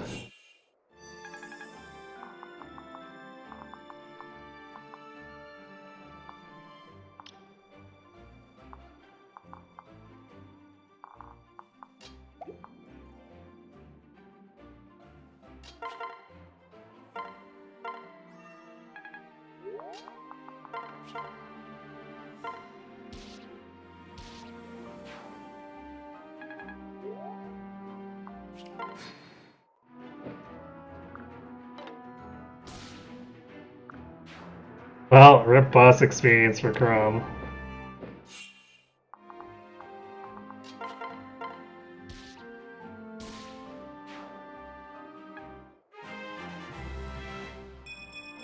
Man, our magic has actually ballooned a lot. This makes me regret not working on any of our Muriel support. Cause like, we were definitely not really in a position before where it would have mattered, but suddenly our magic is actually there. That's a little frustrating.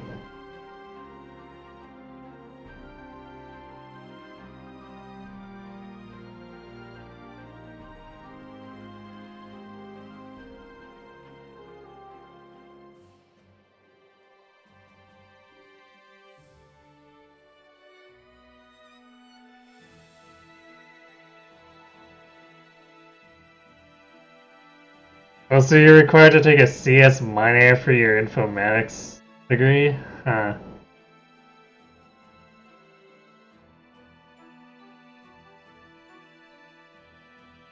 That's interesting.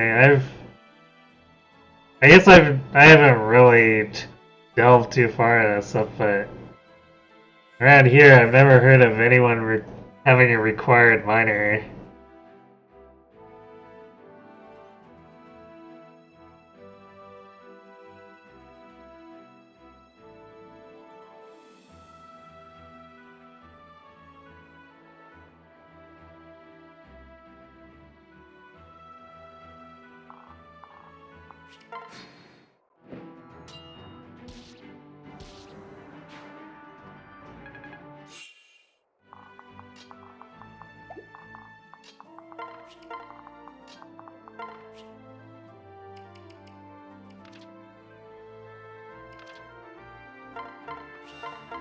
Probably too late for this to work out now. I guess at least as far as for chapter 6. Chapter 7 might be viable if we bring Muriel in chapter 6.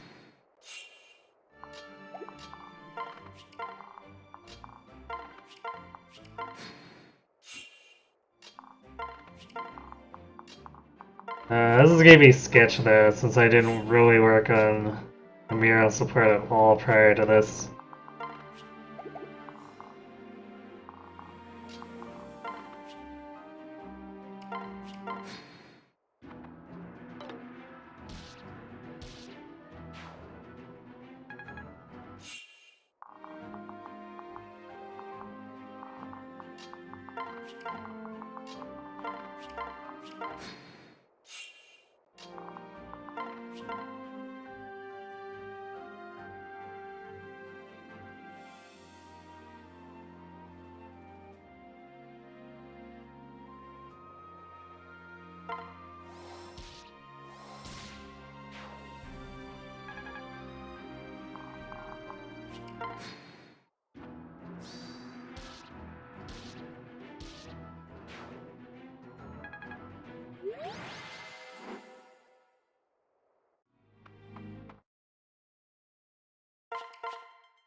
See if that gets us enough points to maybe squeeze it in Chapter 6 though.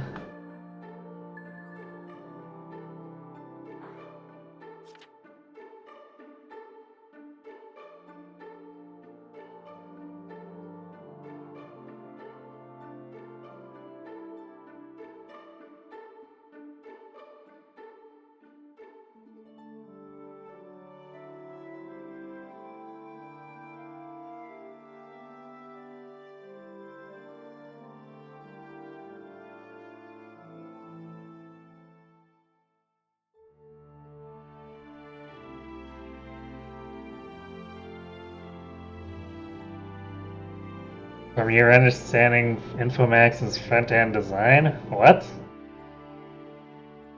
Computer Science's back-end? That doesn't... What?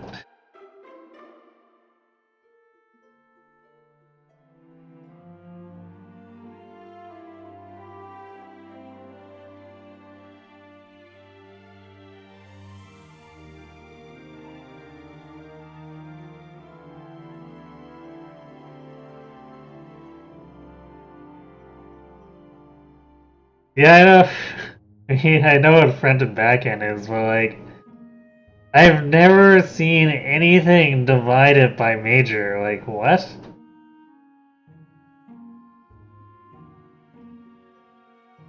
Who does that?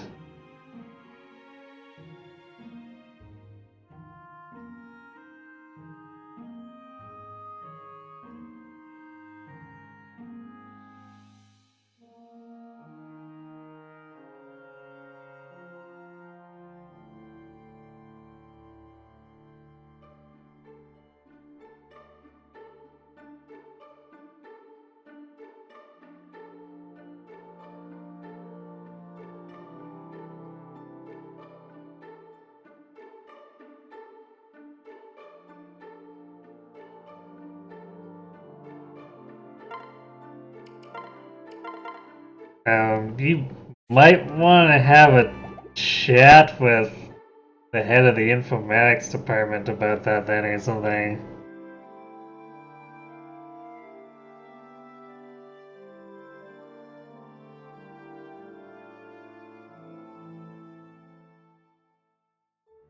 Yeah, like especially since GUI stuff and backend stuff together is so interconnected, like I can't imagine there being a good justifiable reason for dividing the two into separate majors.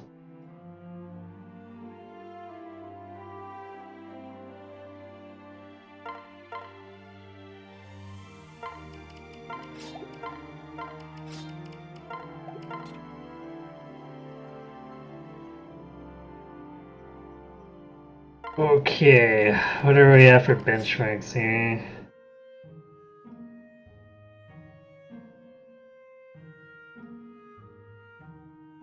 So if we forge another flux here with 5 might, that puts us at 36 after, excuse me, after a mage for parent partner.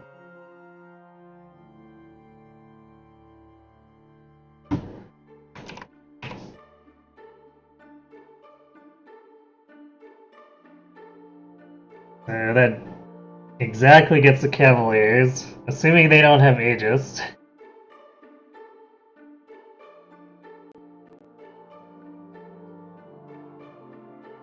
Actually, no, wait. Even with Aegis, we won round though. Although I wouldn't be looking too forward to eating 17 counter damage if that's Aegis counter plus, or counter Aegis plus. We one-shot the thieves without needing a mage. So it's just the fighters that are a problem. Which... even if we had the mirror LC, we'd be one short.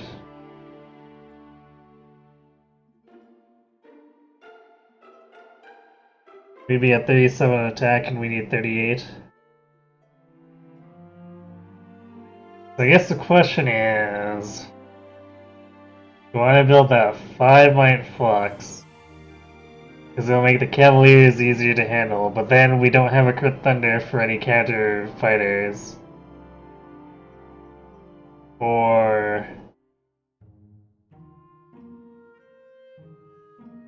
do I do the crit thunder and possibly get screwed by the Cavaliers if they all have counter? I guess since we can hit the bench ranks, I feel like we should go for the surefire option. Then try to figure something else out for the fighters if we need to.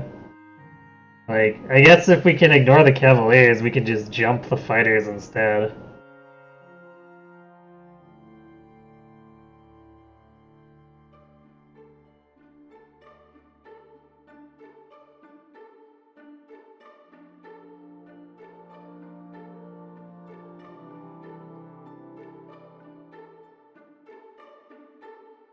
The more you're in school, the more it feels like a waste of money. Yeah, I mean, to a degree, that feeling is somewhat normal, unfortunately, depending on, like, because unless your university is cutting edge, a lot of the stuff is going to feel, like, dated and not particularly useful, but, to the extent that your professors are kind of insane, yeah, maybe consider transferring after all.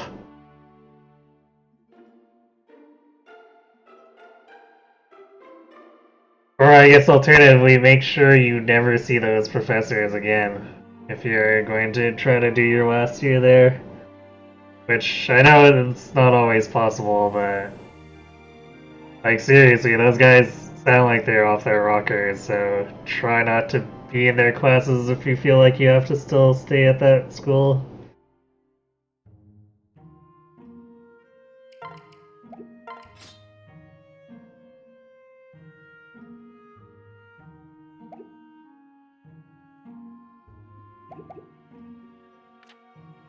Right, no reason I'm along for it. Oh, come on in. Actually, or chapter 2, because that would have really screwed up our ability to do the forged flux.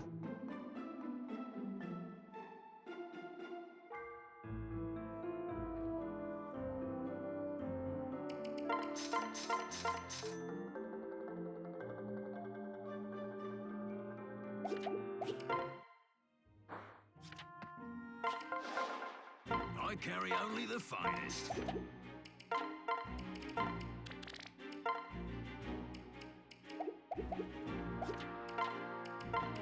Uh, hmm.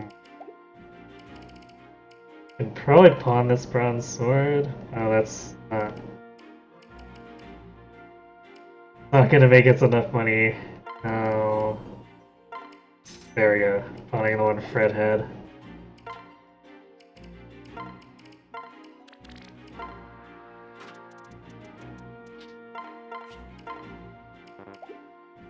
What?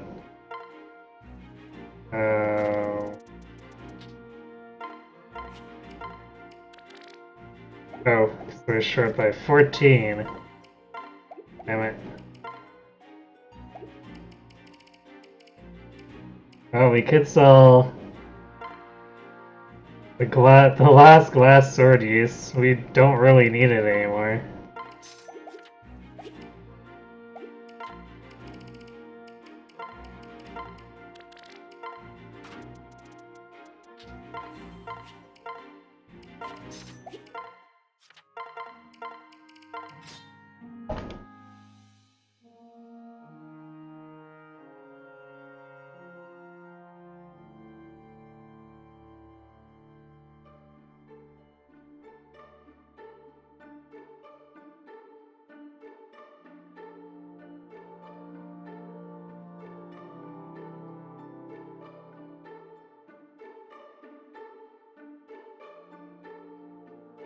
Right now, trying to use your skill to leverage an internship.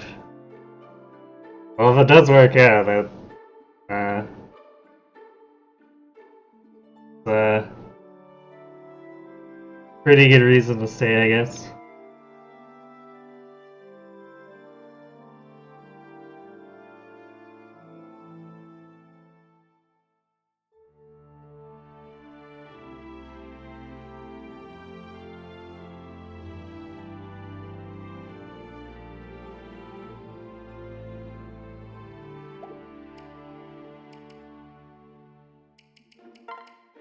Don't forget to give Maribel her men back.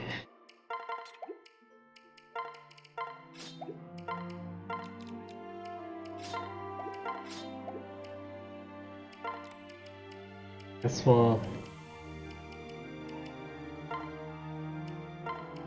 take the vulnerary we had on Vague.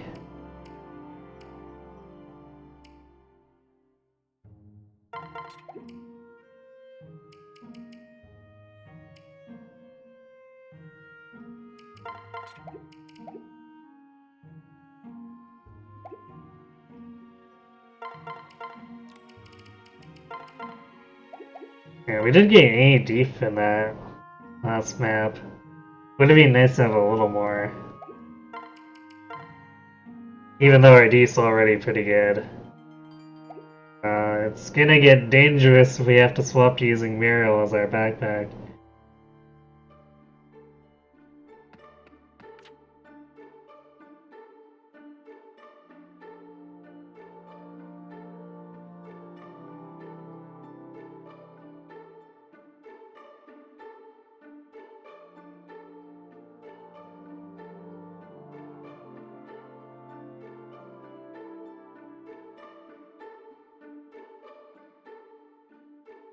Gives you a desire to go back for a master's, even though it might be potentially fun and useful. You feel like you already have half of one because your CS review went super hard on theory stuff, so that may be useful in a research setting. I feel like my schooling did that too. It did a lot of old concepts that, so far I haven't really found useful in applying to my current job.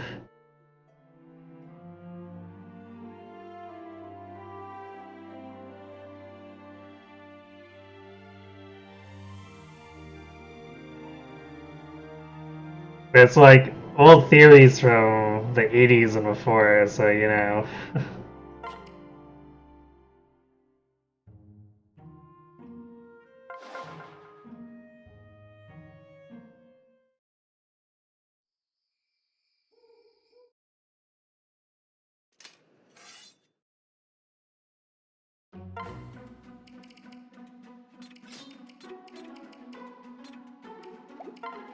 Yeah.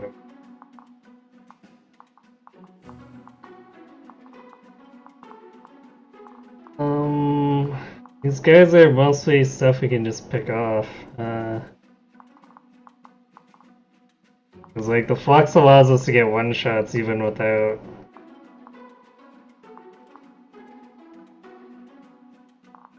Without taking Miro as our backpack.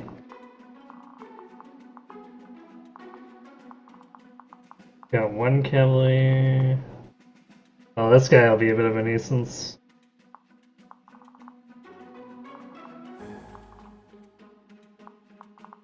Otherwise, I think we're mostly okay here without having to do too much else.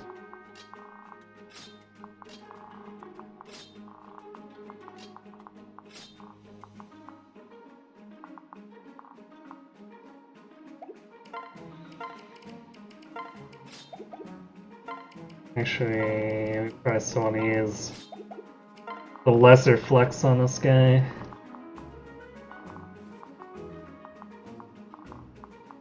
We want to try to punch through that Aegis.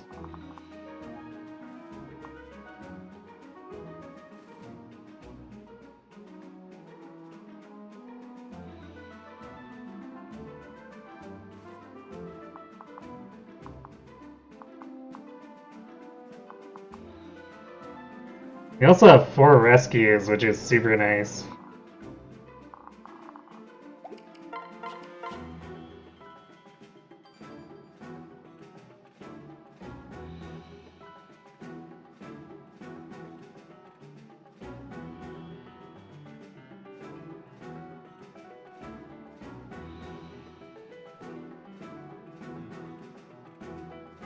You learned a whole bunch of theory, and now your job is 50% generic code monkeying, 50% watching and maintaining big data dashboards. Fix cloud computers when they break. Yeah, it sounds like pretty standard data management.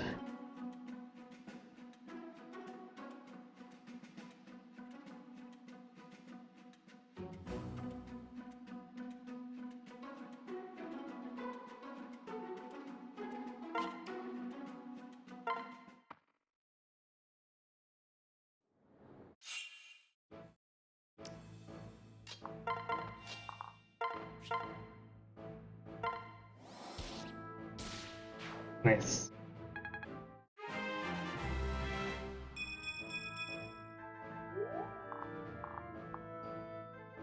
Oh man. We get one more magic, we can start one-shotting fighters.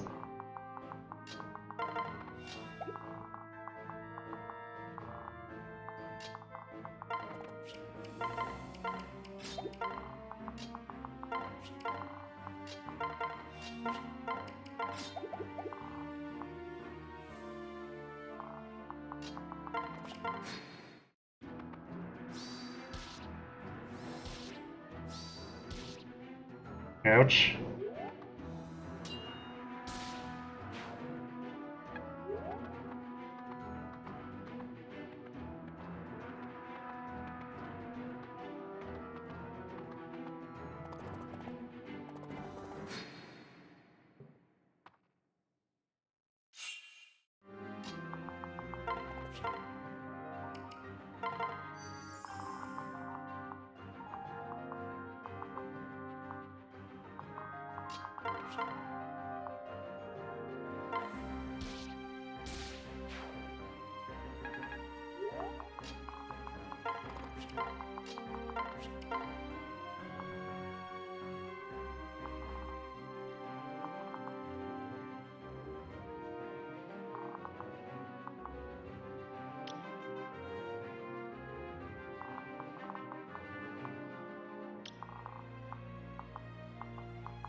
Why do I get the feeling that this other phase is gonna end with Lucina having very little health?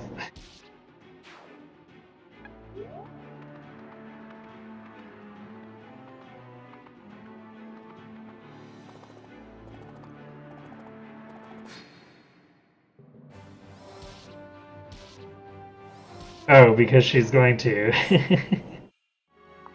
Fancy that.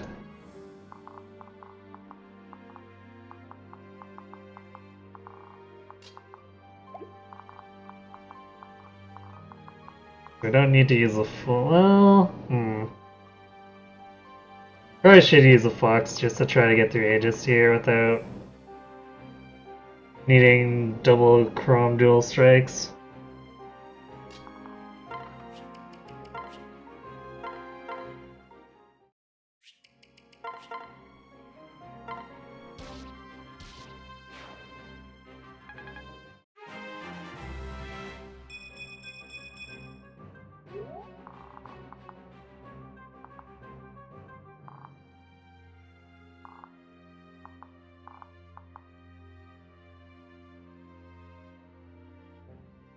We could pull these two off and then the team.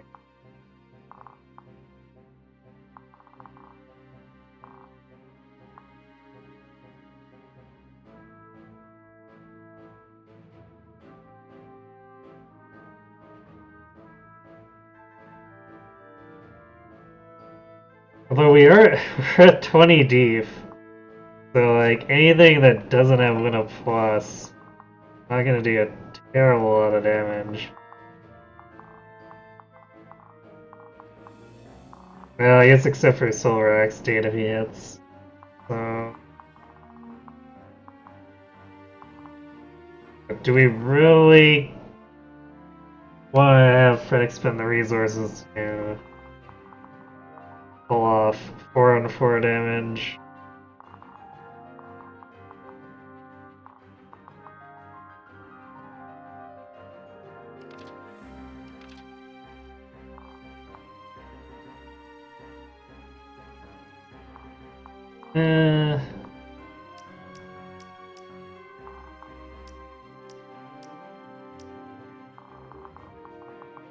Maybe, I guess. Well, actually, let's do it so we just pull off the one guy with Hawkeye.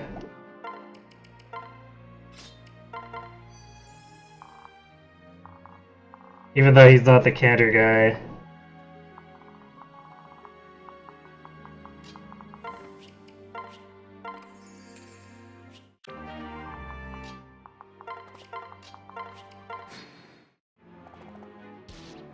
Well, bye, Rosina.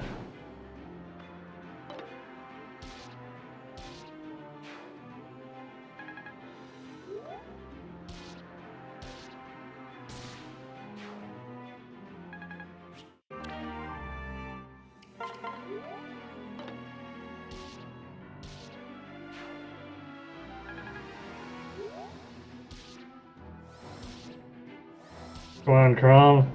My god, Crom, what are you doing? Oh, that's awkward.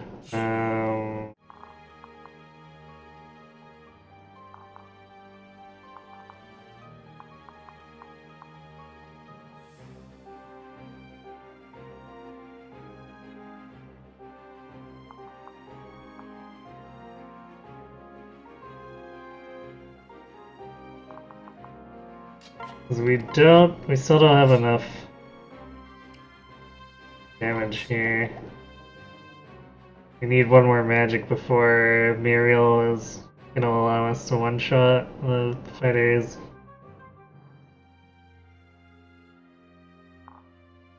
So if we... I guess if we fall back out of fire range, that's still in range of the thief who will attack us.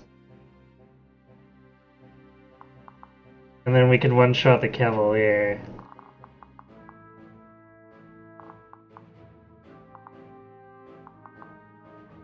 So, let's see. Taking 14, 18. We have to move back, so we can't even kill this guy. Actually,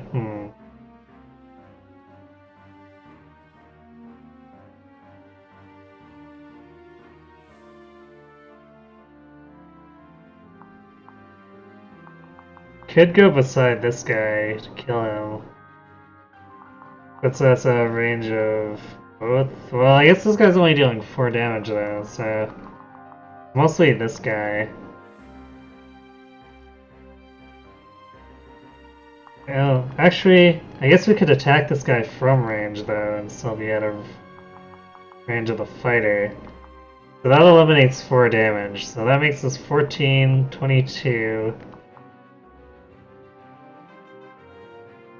Plus 1? Yeah, plus 1. 20, 30, 27. Yeah, that's all very manageable damage.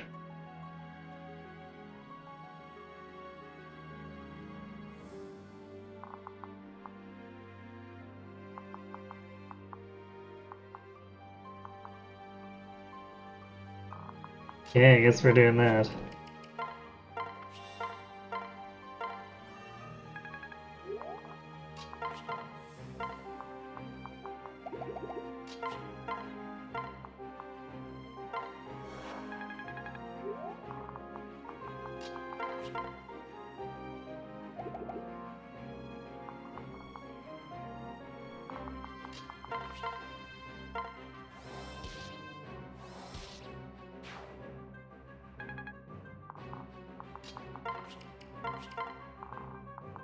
I think that's gonna be a no thank you on the baits with bread for those guys.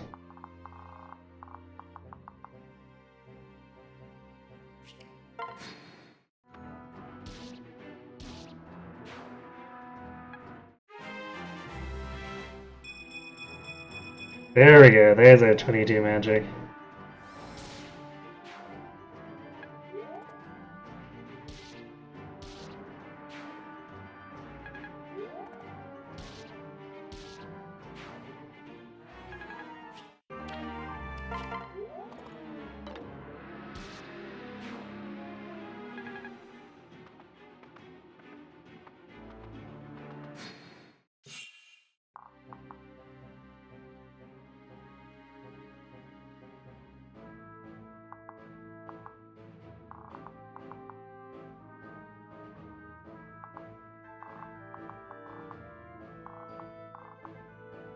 And we can actually jump the 2 counter guys now, so we don't even need to meet the benchmark anymore.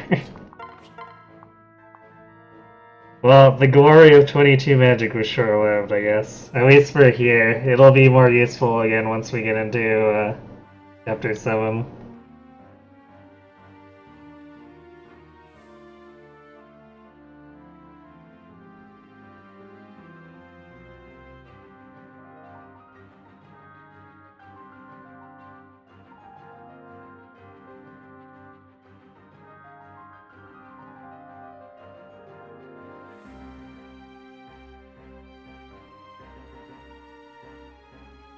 Recently won an award that everyone says looks good on internet applications. Wish you could remember the name.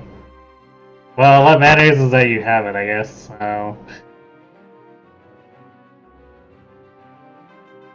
That's yeah, you might want to memorize that in the end.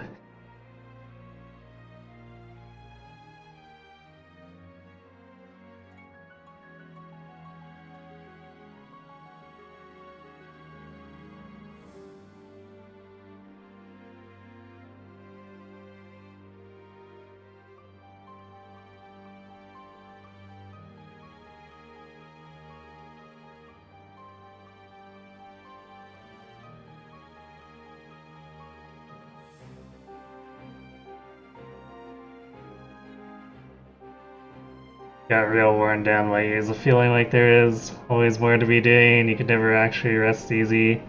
You got a job and everything was cozy, and now working from home for a year makes it feel like you're right back in school. Yikes.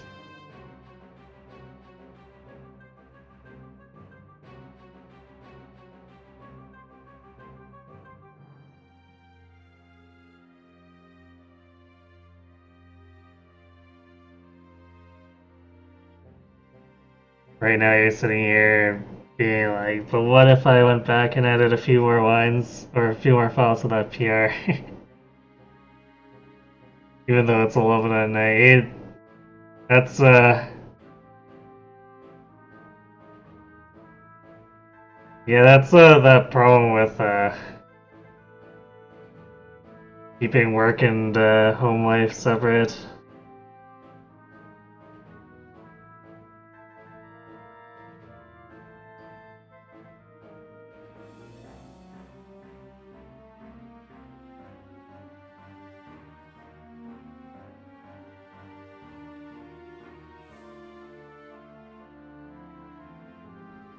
You might want to train yourself to not not allow yourself to think too much like that, because it's a good way to end up blurring the lines and then burn yourself out.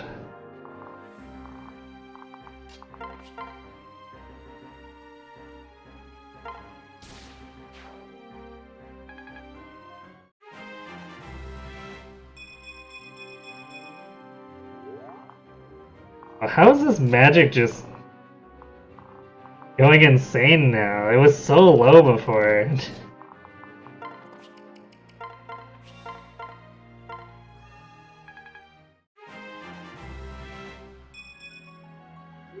Like, we've gone from below average to well above average. It's quite the swing. It definitely means that Chapter 7 will be safer. When I say safer, I mean we could still get our faces mauled in, because not having Chrome is a huge drop in a void, but it's still safer against Cantor.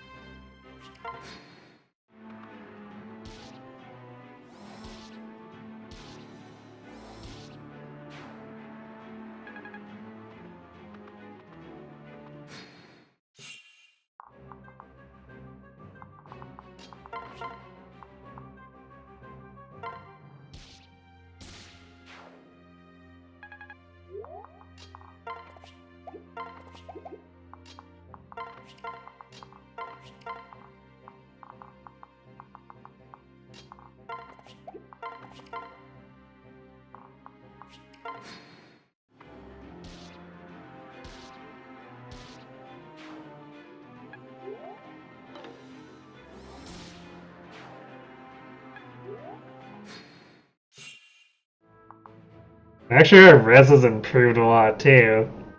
In Chapter 5 or 4, we still had 5 res, which is kind of horrifying.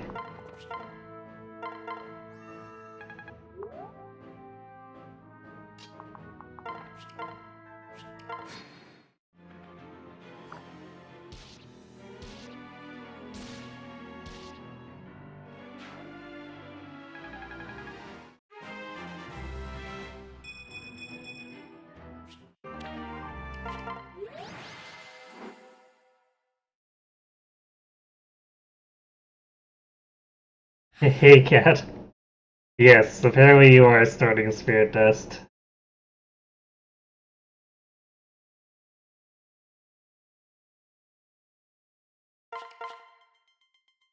It just arrived late.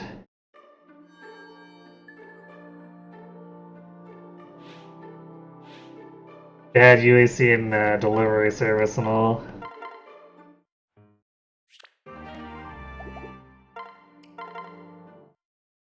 Alright, well there's our Muriel C. Although we're so overstated in magic, we could probably take Rickon at this point.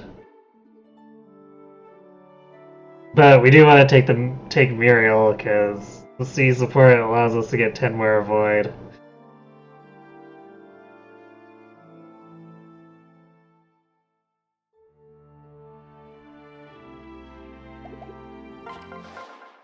What can I fix you with?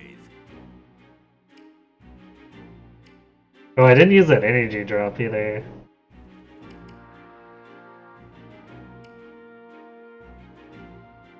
I'm gonna sell because we want the tonics.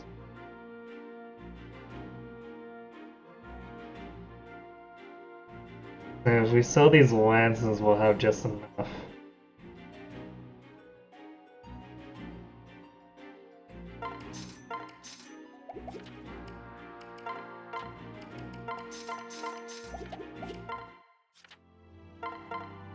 Oh wait, I could have sold. No, actually, we want to keep Pan's Beaststone for one more.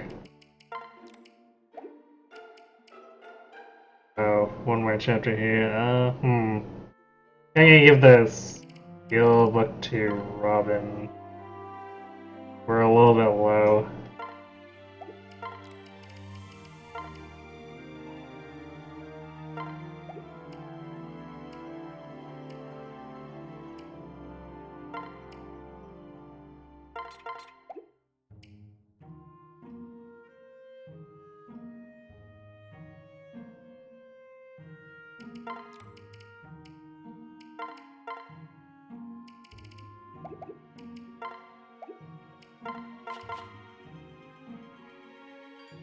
Guess we're actually, even though we're pretty high on magic here, we probably want to still use the magic tonic.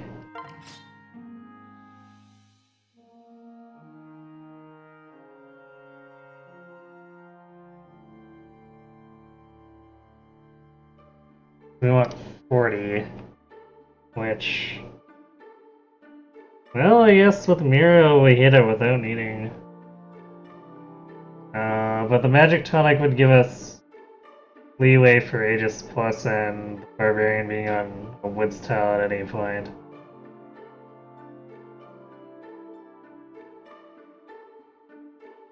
So I guess we'll see when we get into the chapter.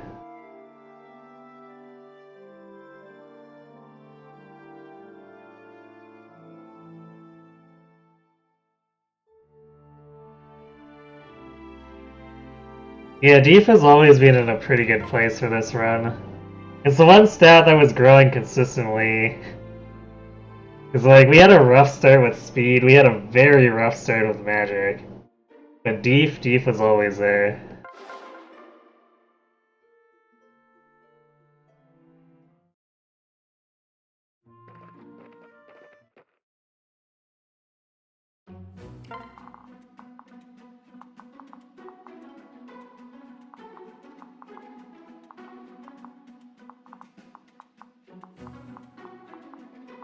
Okay, we got two counter barbarians.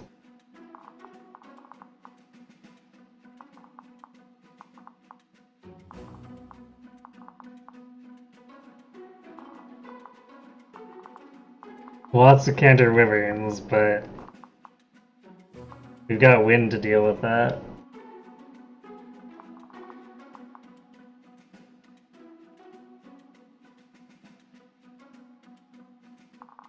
Oh, we've got 3 rescue, we might as well do the high man as well.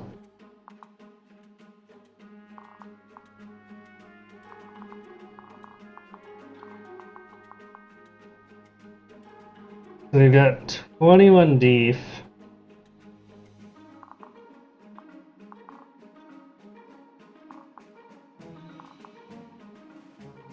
Means 8, 10. One around this guy. Alright, we're gonna use the magic tonic so we can kill that guy in the forest.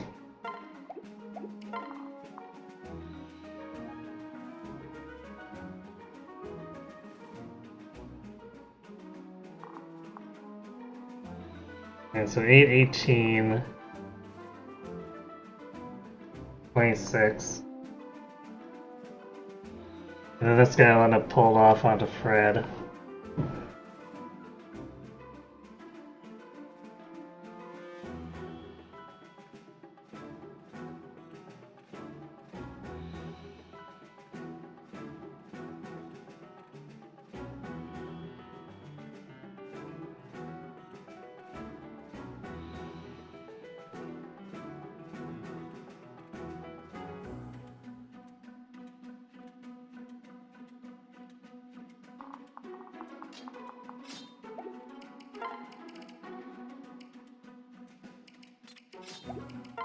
I don't think we even have a lance for kill him anymore.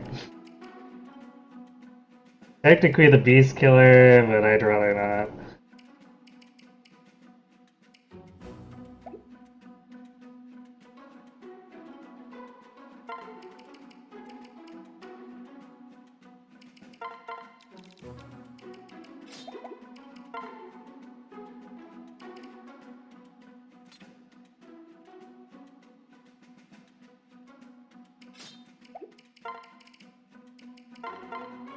Funku has a bronze sword available to him.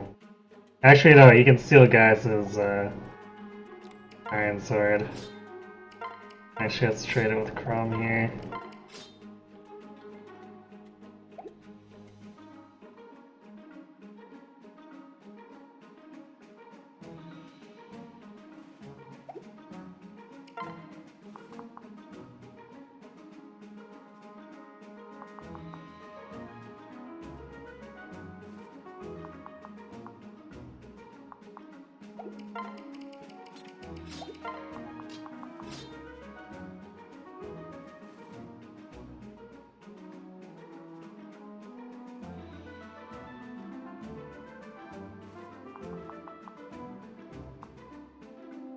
Okay, so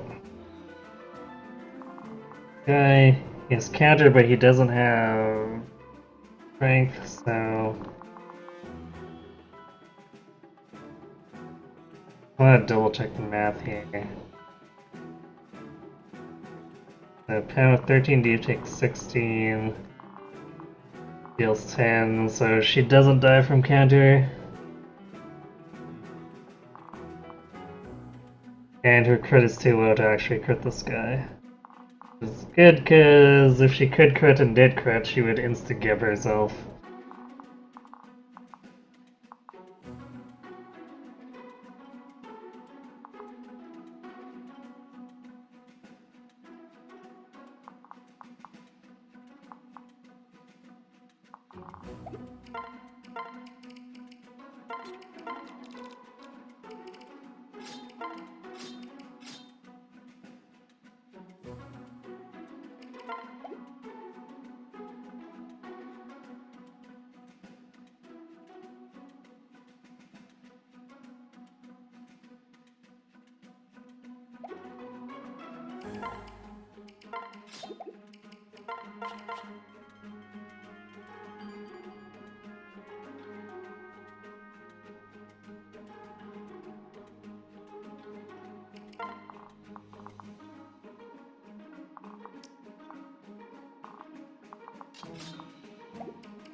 Wow, Muriel trying to go in with the dual strikes there.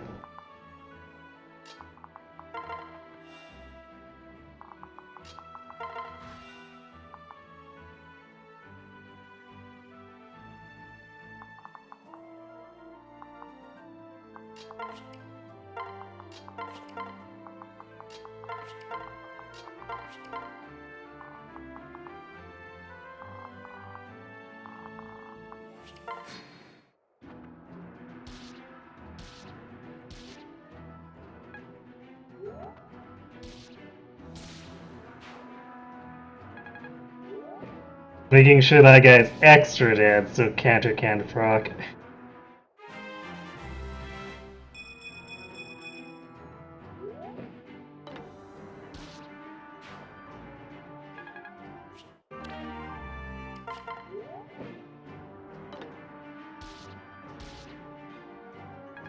Fun with Pan dodging.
Actually, this is somehow turned out to be kind of the perfect scenario for this, because we've got abnormally high def and then the magic to make this work with the Muriel.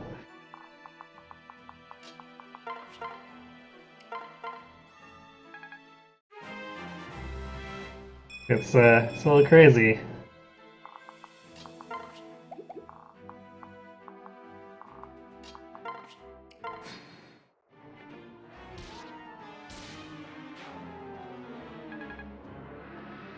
The only downside is Chrome gets almost no experience from this.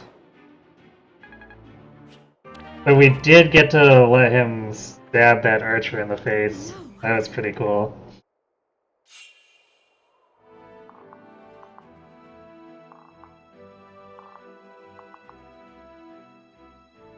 Oof, that is a lot of Luna Plus. Actually, no, this guy's out of range. So... 22 effective D from the woods and 7. 7 plus maybe 12 against this guy, so 13, 20, 20 plus 3, 23, plus 11, 34.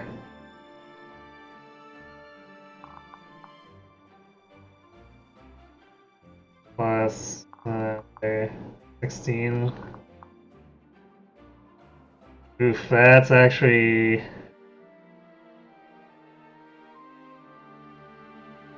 more than I'd like, for sure. But we kind of have to do it because this guy's gonna run completely amok unless we pull him. So actually, let's see, we can...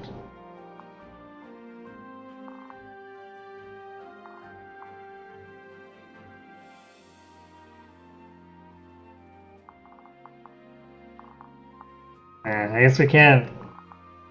Well, we can do... we lose... Okay, so if we one-shot this guy, we lose 1d for all these other enemies attacking.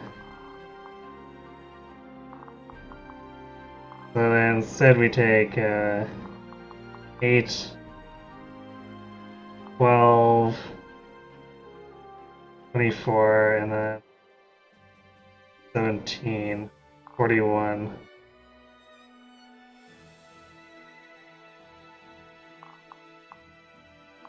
Okay, I guess we can do that, and we can heal with Maribel and rescue her out.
Okay, this is where we use an elixir.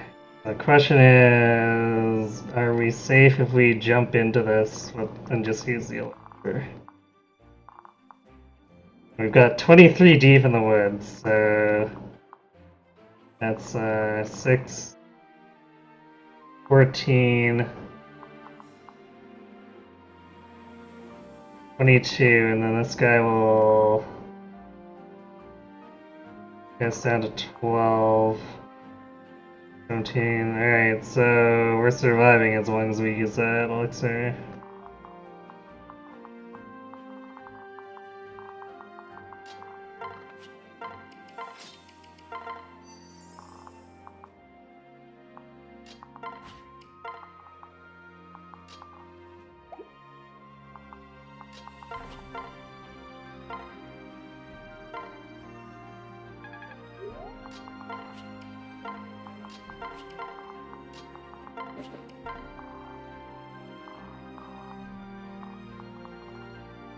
Oh wait, we're out of range of this guy.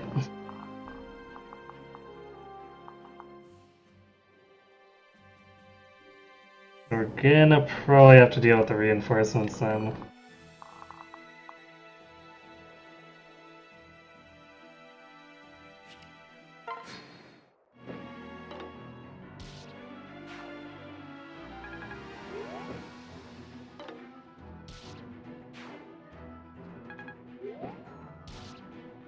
I don't really see a way we're gonna be able to kill both.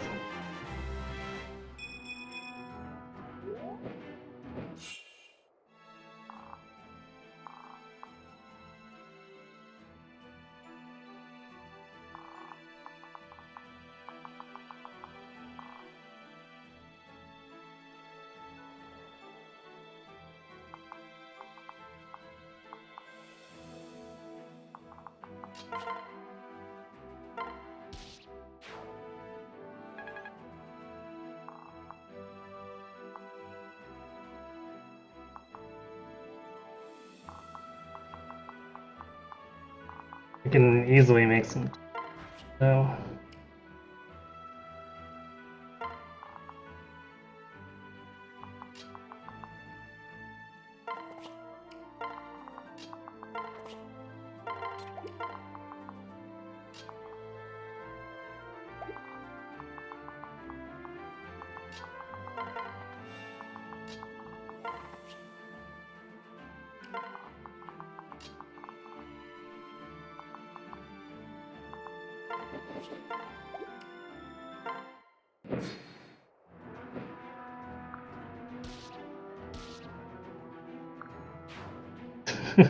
When you one-shot the chapter boss.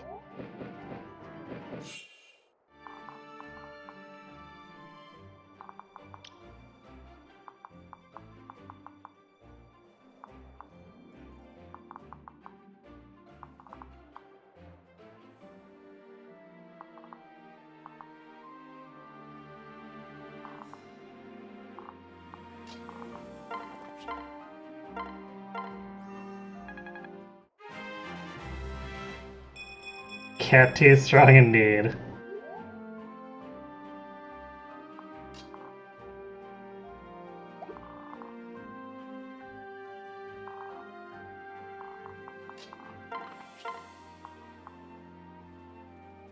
Wow. When you one-shot the Mux with your basic thunder.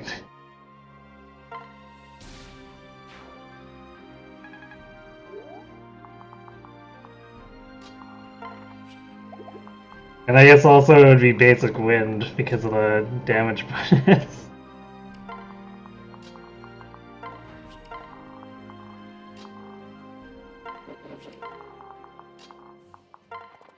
This is getting a little out of hand.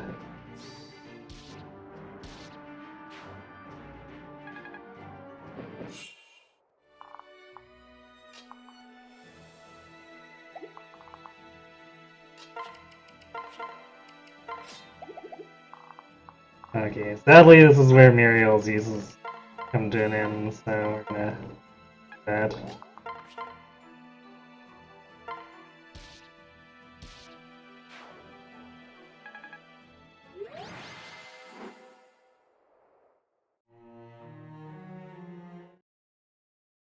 But hey-o, no deaths made it through the gauntlet. No, we haven't had a reset yet.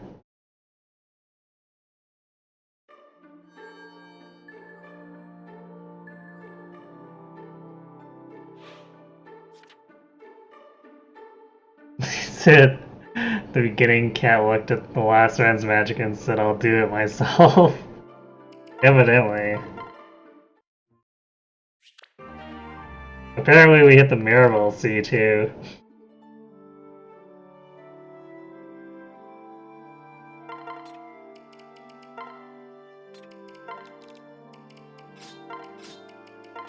Well, all it costs there is one elixir. Not too bad.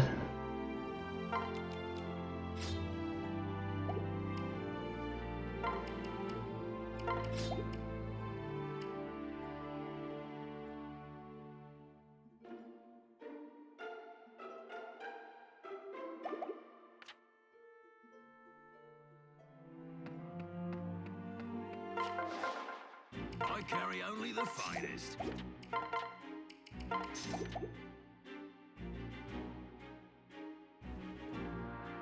Okay, well, Longford's blocked, so Whip Deep Tonics for now. What can I fix you with?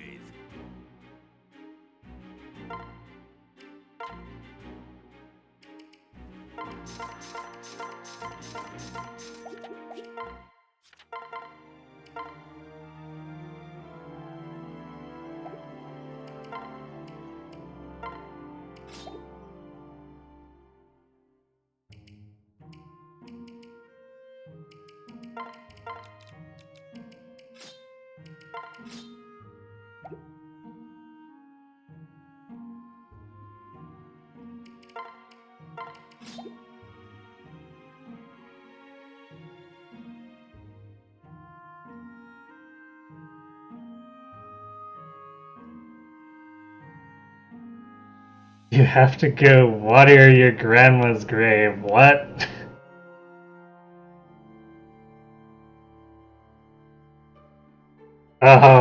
Okay, well, see you, Warmax. Thanks for watching.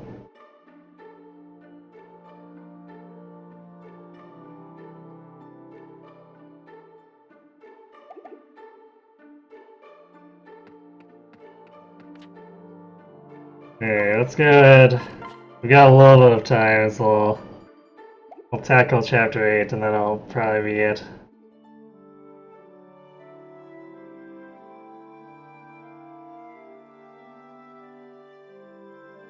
I don't want the stream to be too overly long.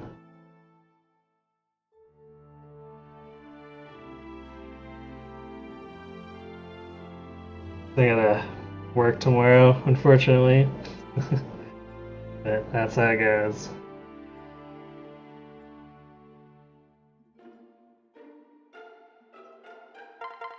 Great. Quick kicks.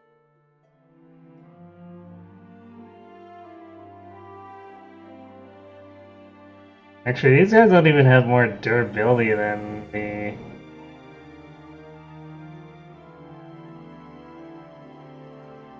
previous chapter, so one of those things where we can throw Muriel on if we think there's going to be an issue with the counter guys at the start, but they're really shitting me. We're so bulky that generally we shouldn't have to worry about actually dying, even if we have to eat a counter.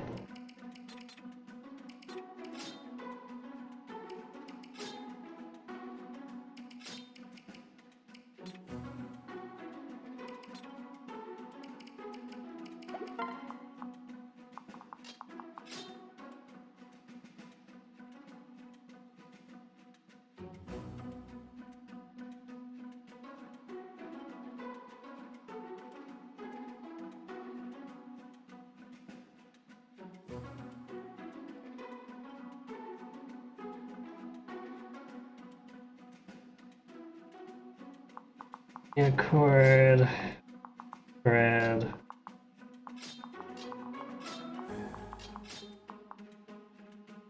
I think that should be the setup.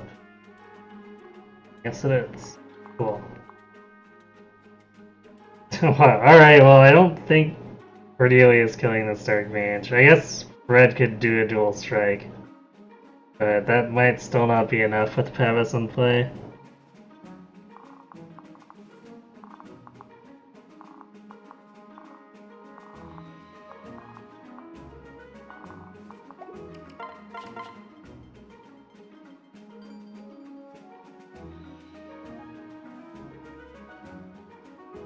Hello, Indy. Welcome back to the land of living.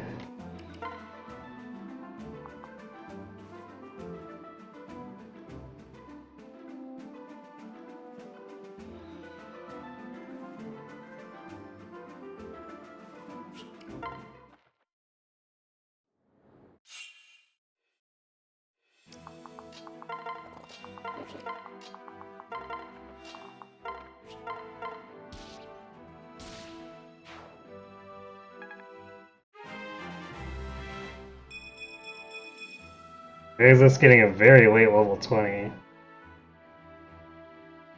A very good level, late level 22. Got magic and deep. We probably would have gotten speed too if we weren't capped.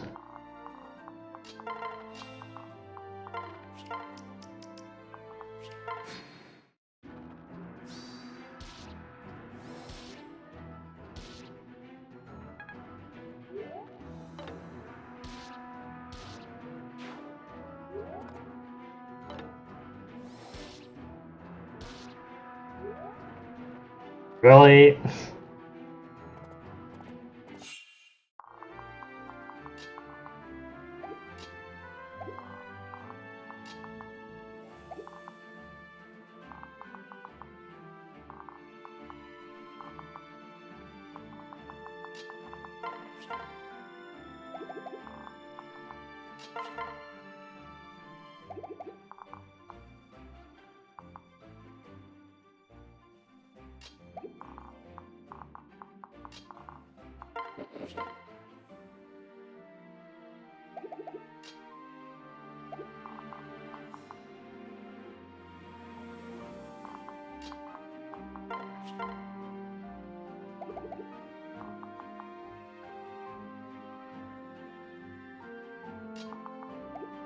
This is gonna get a little weird here.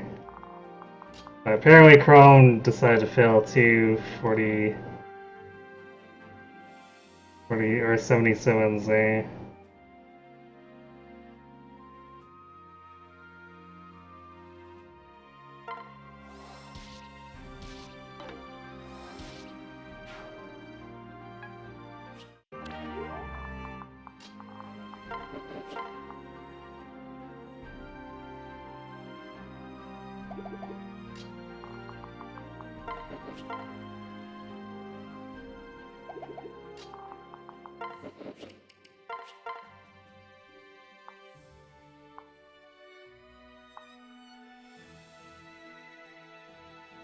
Man, outdoor fighters have a nuisance for the events on the enemy.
And body block this mage.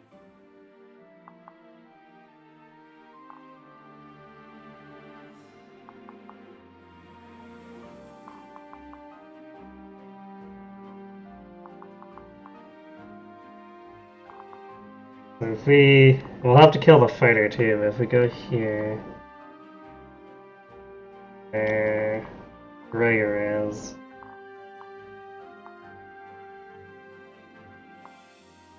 Actually, although we can do this.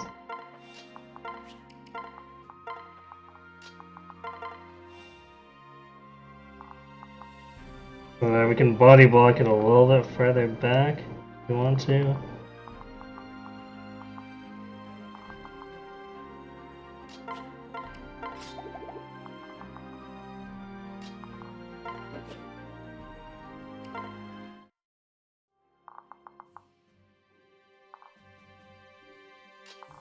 Except it really shouldn't be ending up like this, but apparently it is.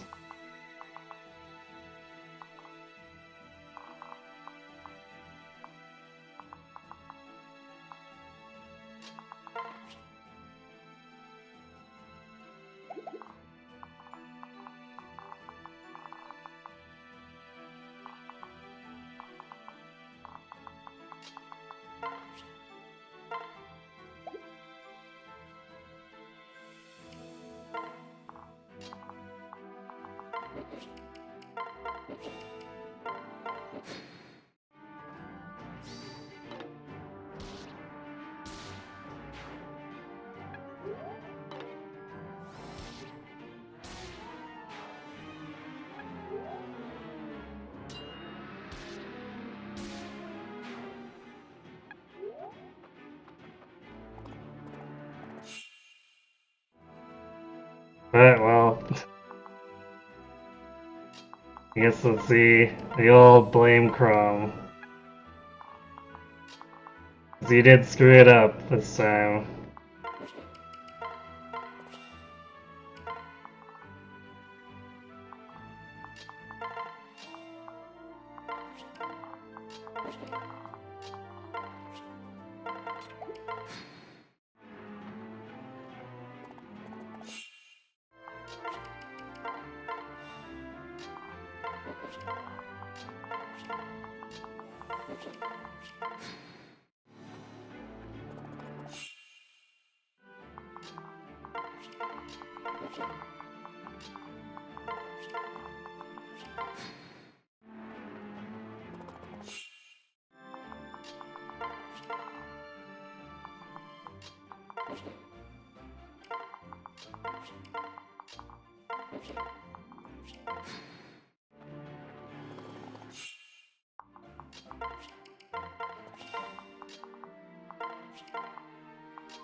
Yay, critting for 7. Totally amazing.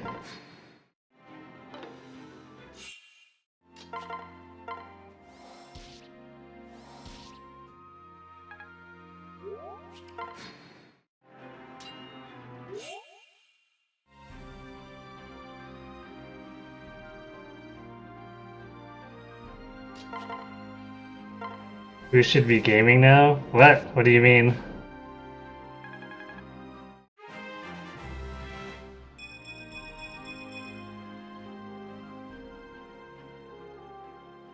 Degenerate Katoji or Bramamond?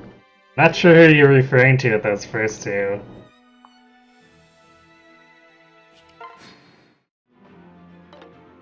The Bramamond seems like a guy who should be gaming often.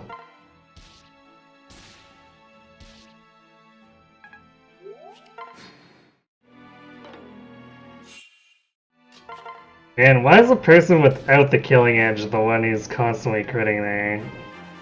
What are you even doing, Grom?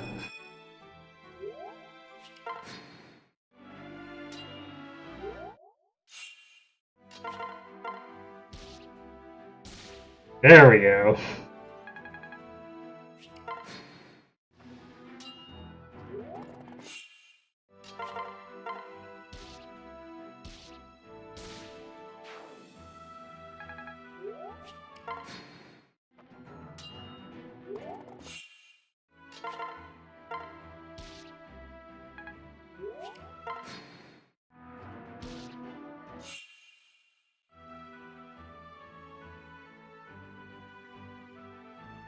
There are 1 corn and 2 robins?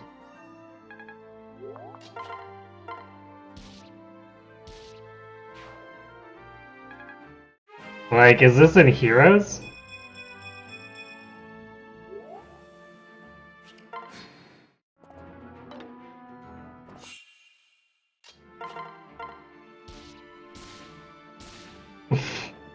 Well, rip Cavalier.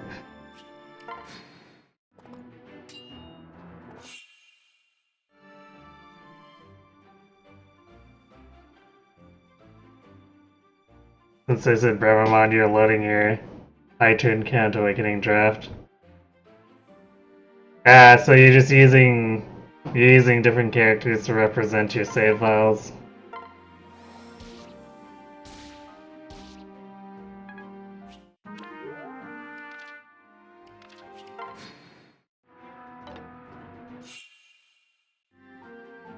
Oh, you actually named your high turn count Robin Bravamon.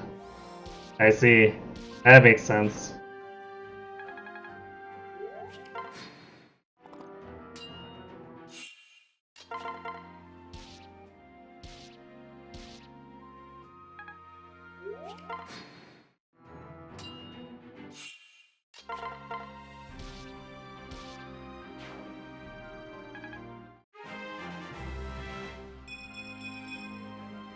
There we go. Didn't even require a full javelin.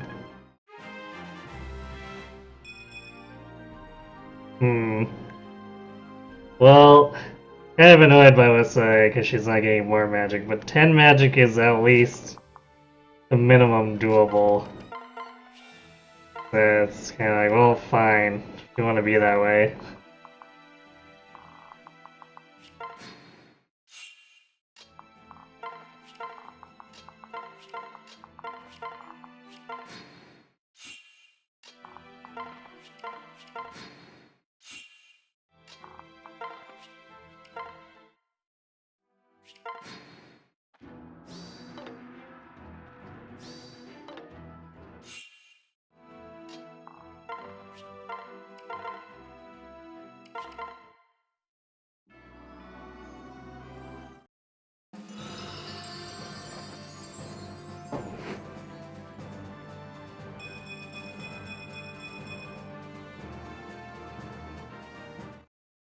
We are chunky. Wonder for a deef.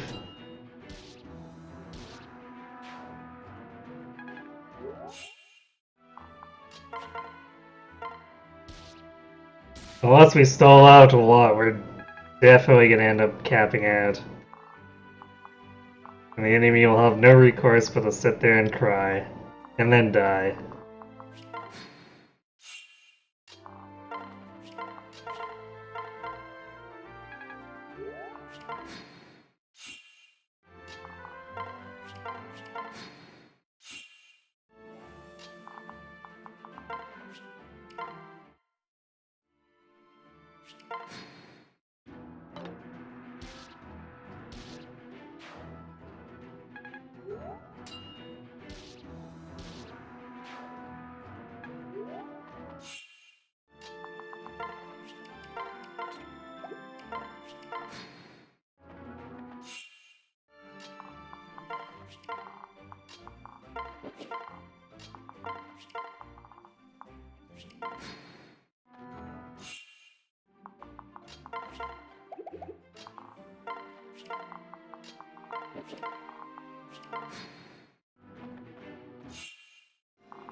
Yoink, my killing edge.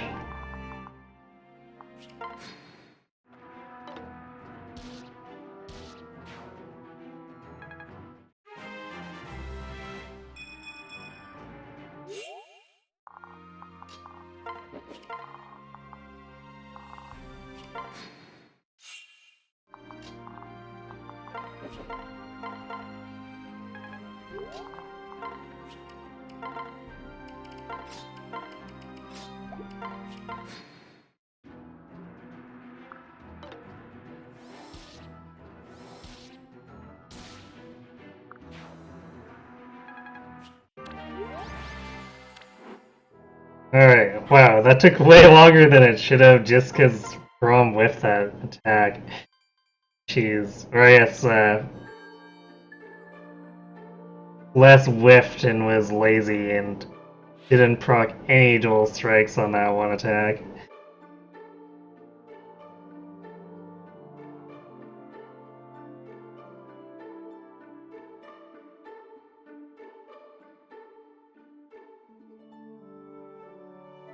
Alright, though. As I said before, this is just going to be a short stream, so that's going to be it for me for tonight, but we'll be back. Probably tomorrow, actually. Feel like I want to do another relatively short bonus stream. I might pick up Awakening again, but more likely we're gonna be flipping over to Bravely second.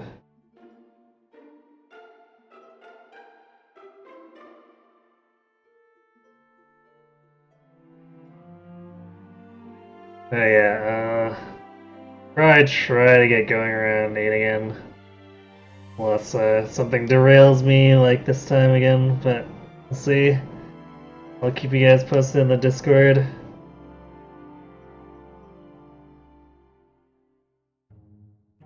So yeah, thanks for watching everyone. Hope to see you tomorrow and have yourselves a good night.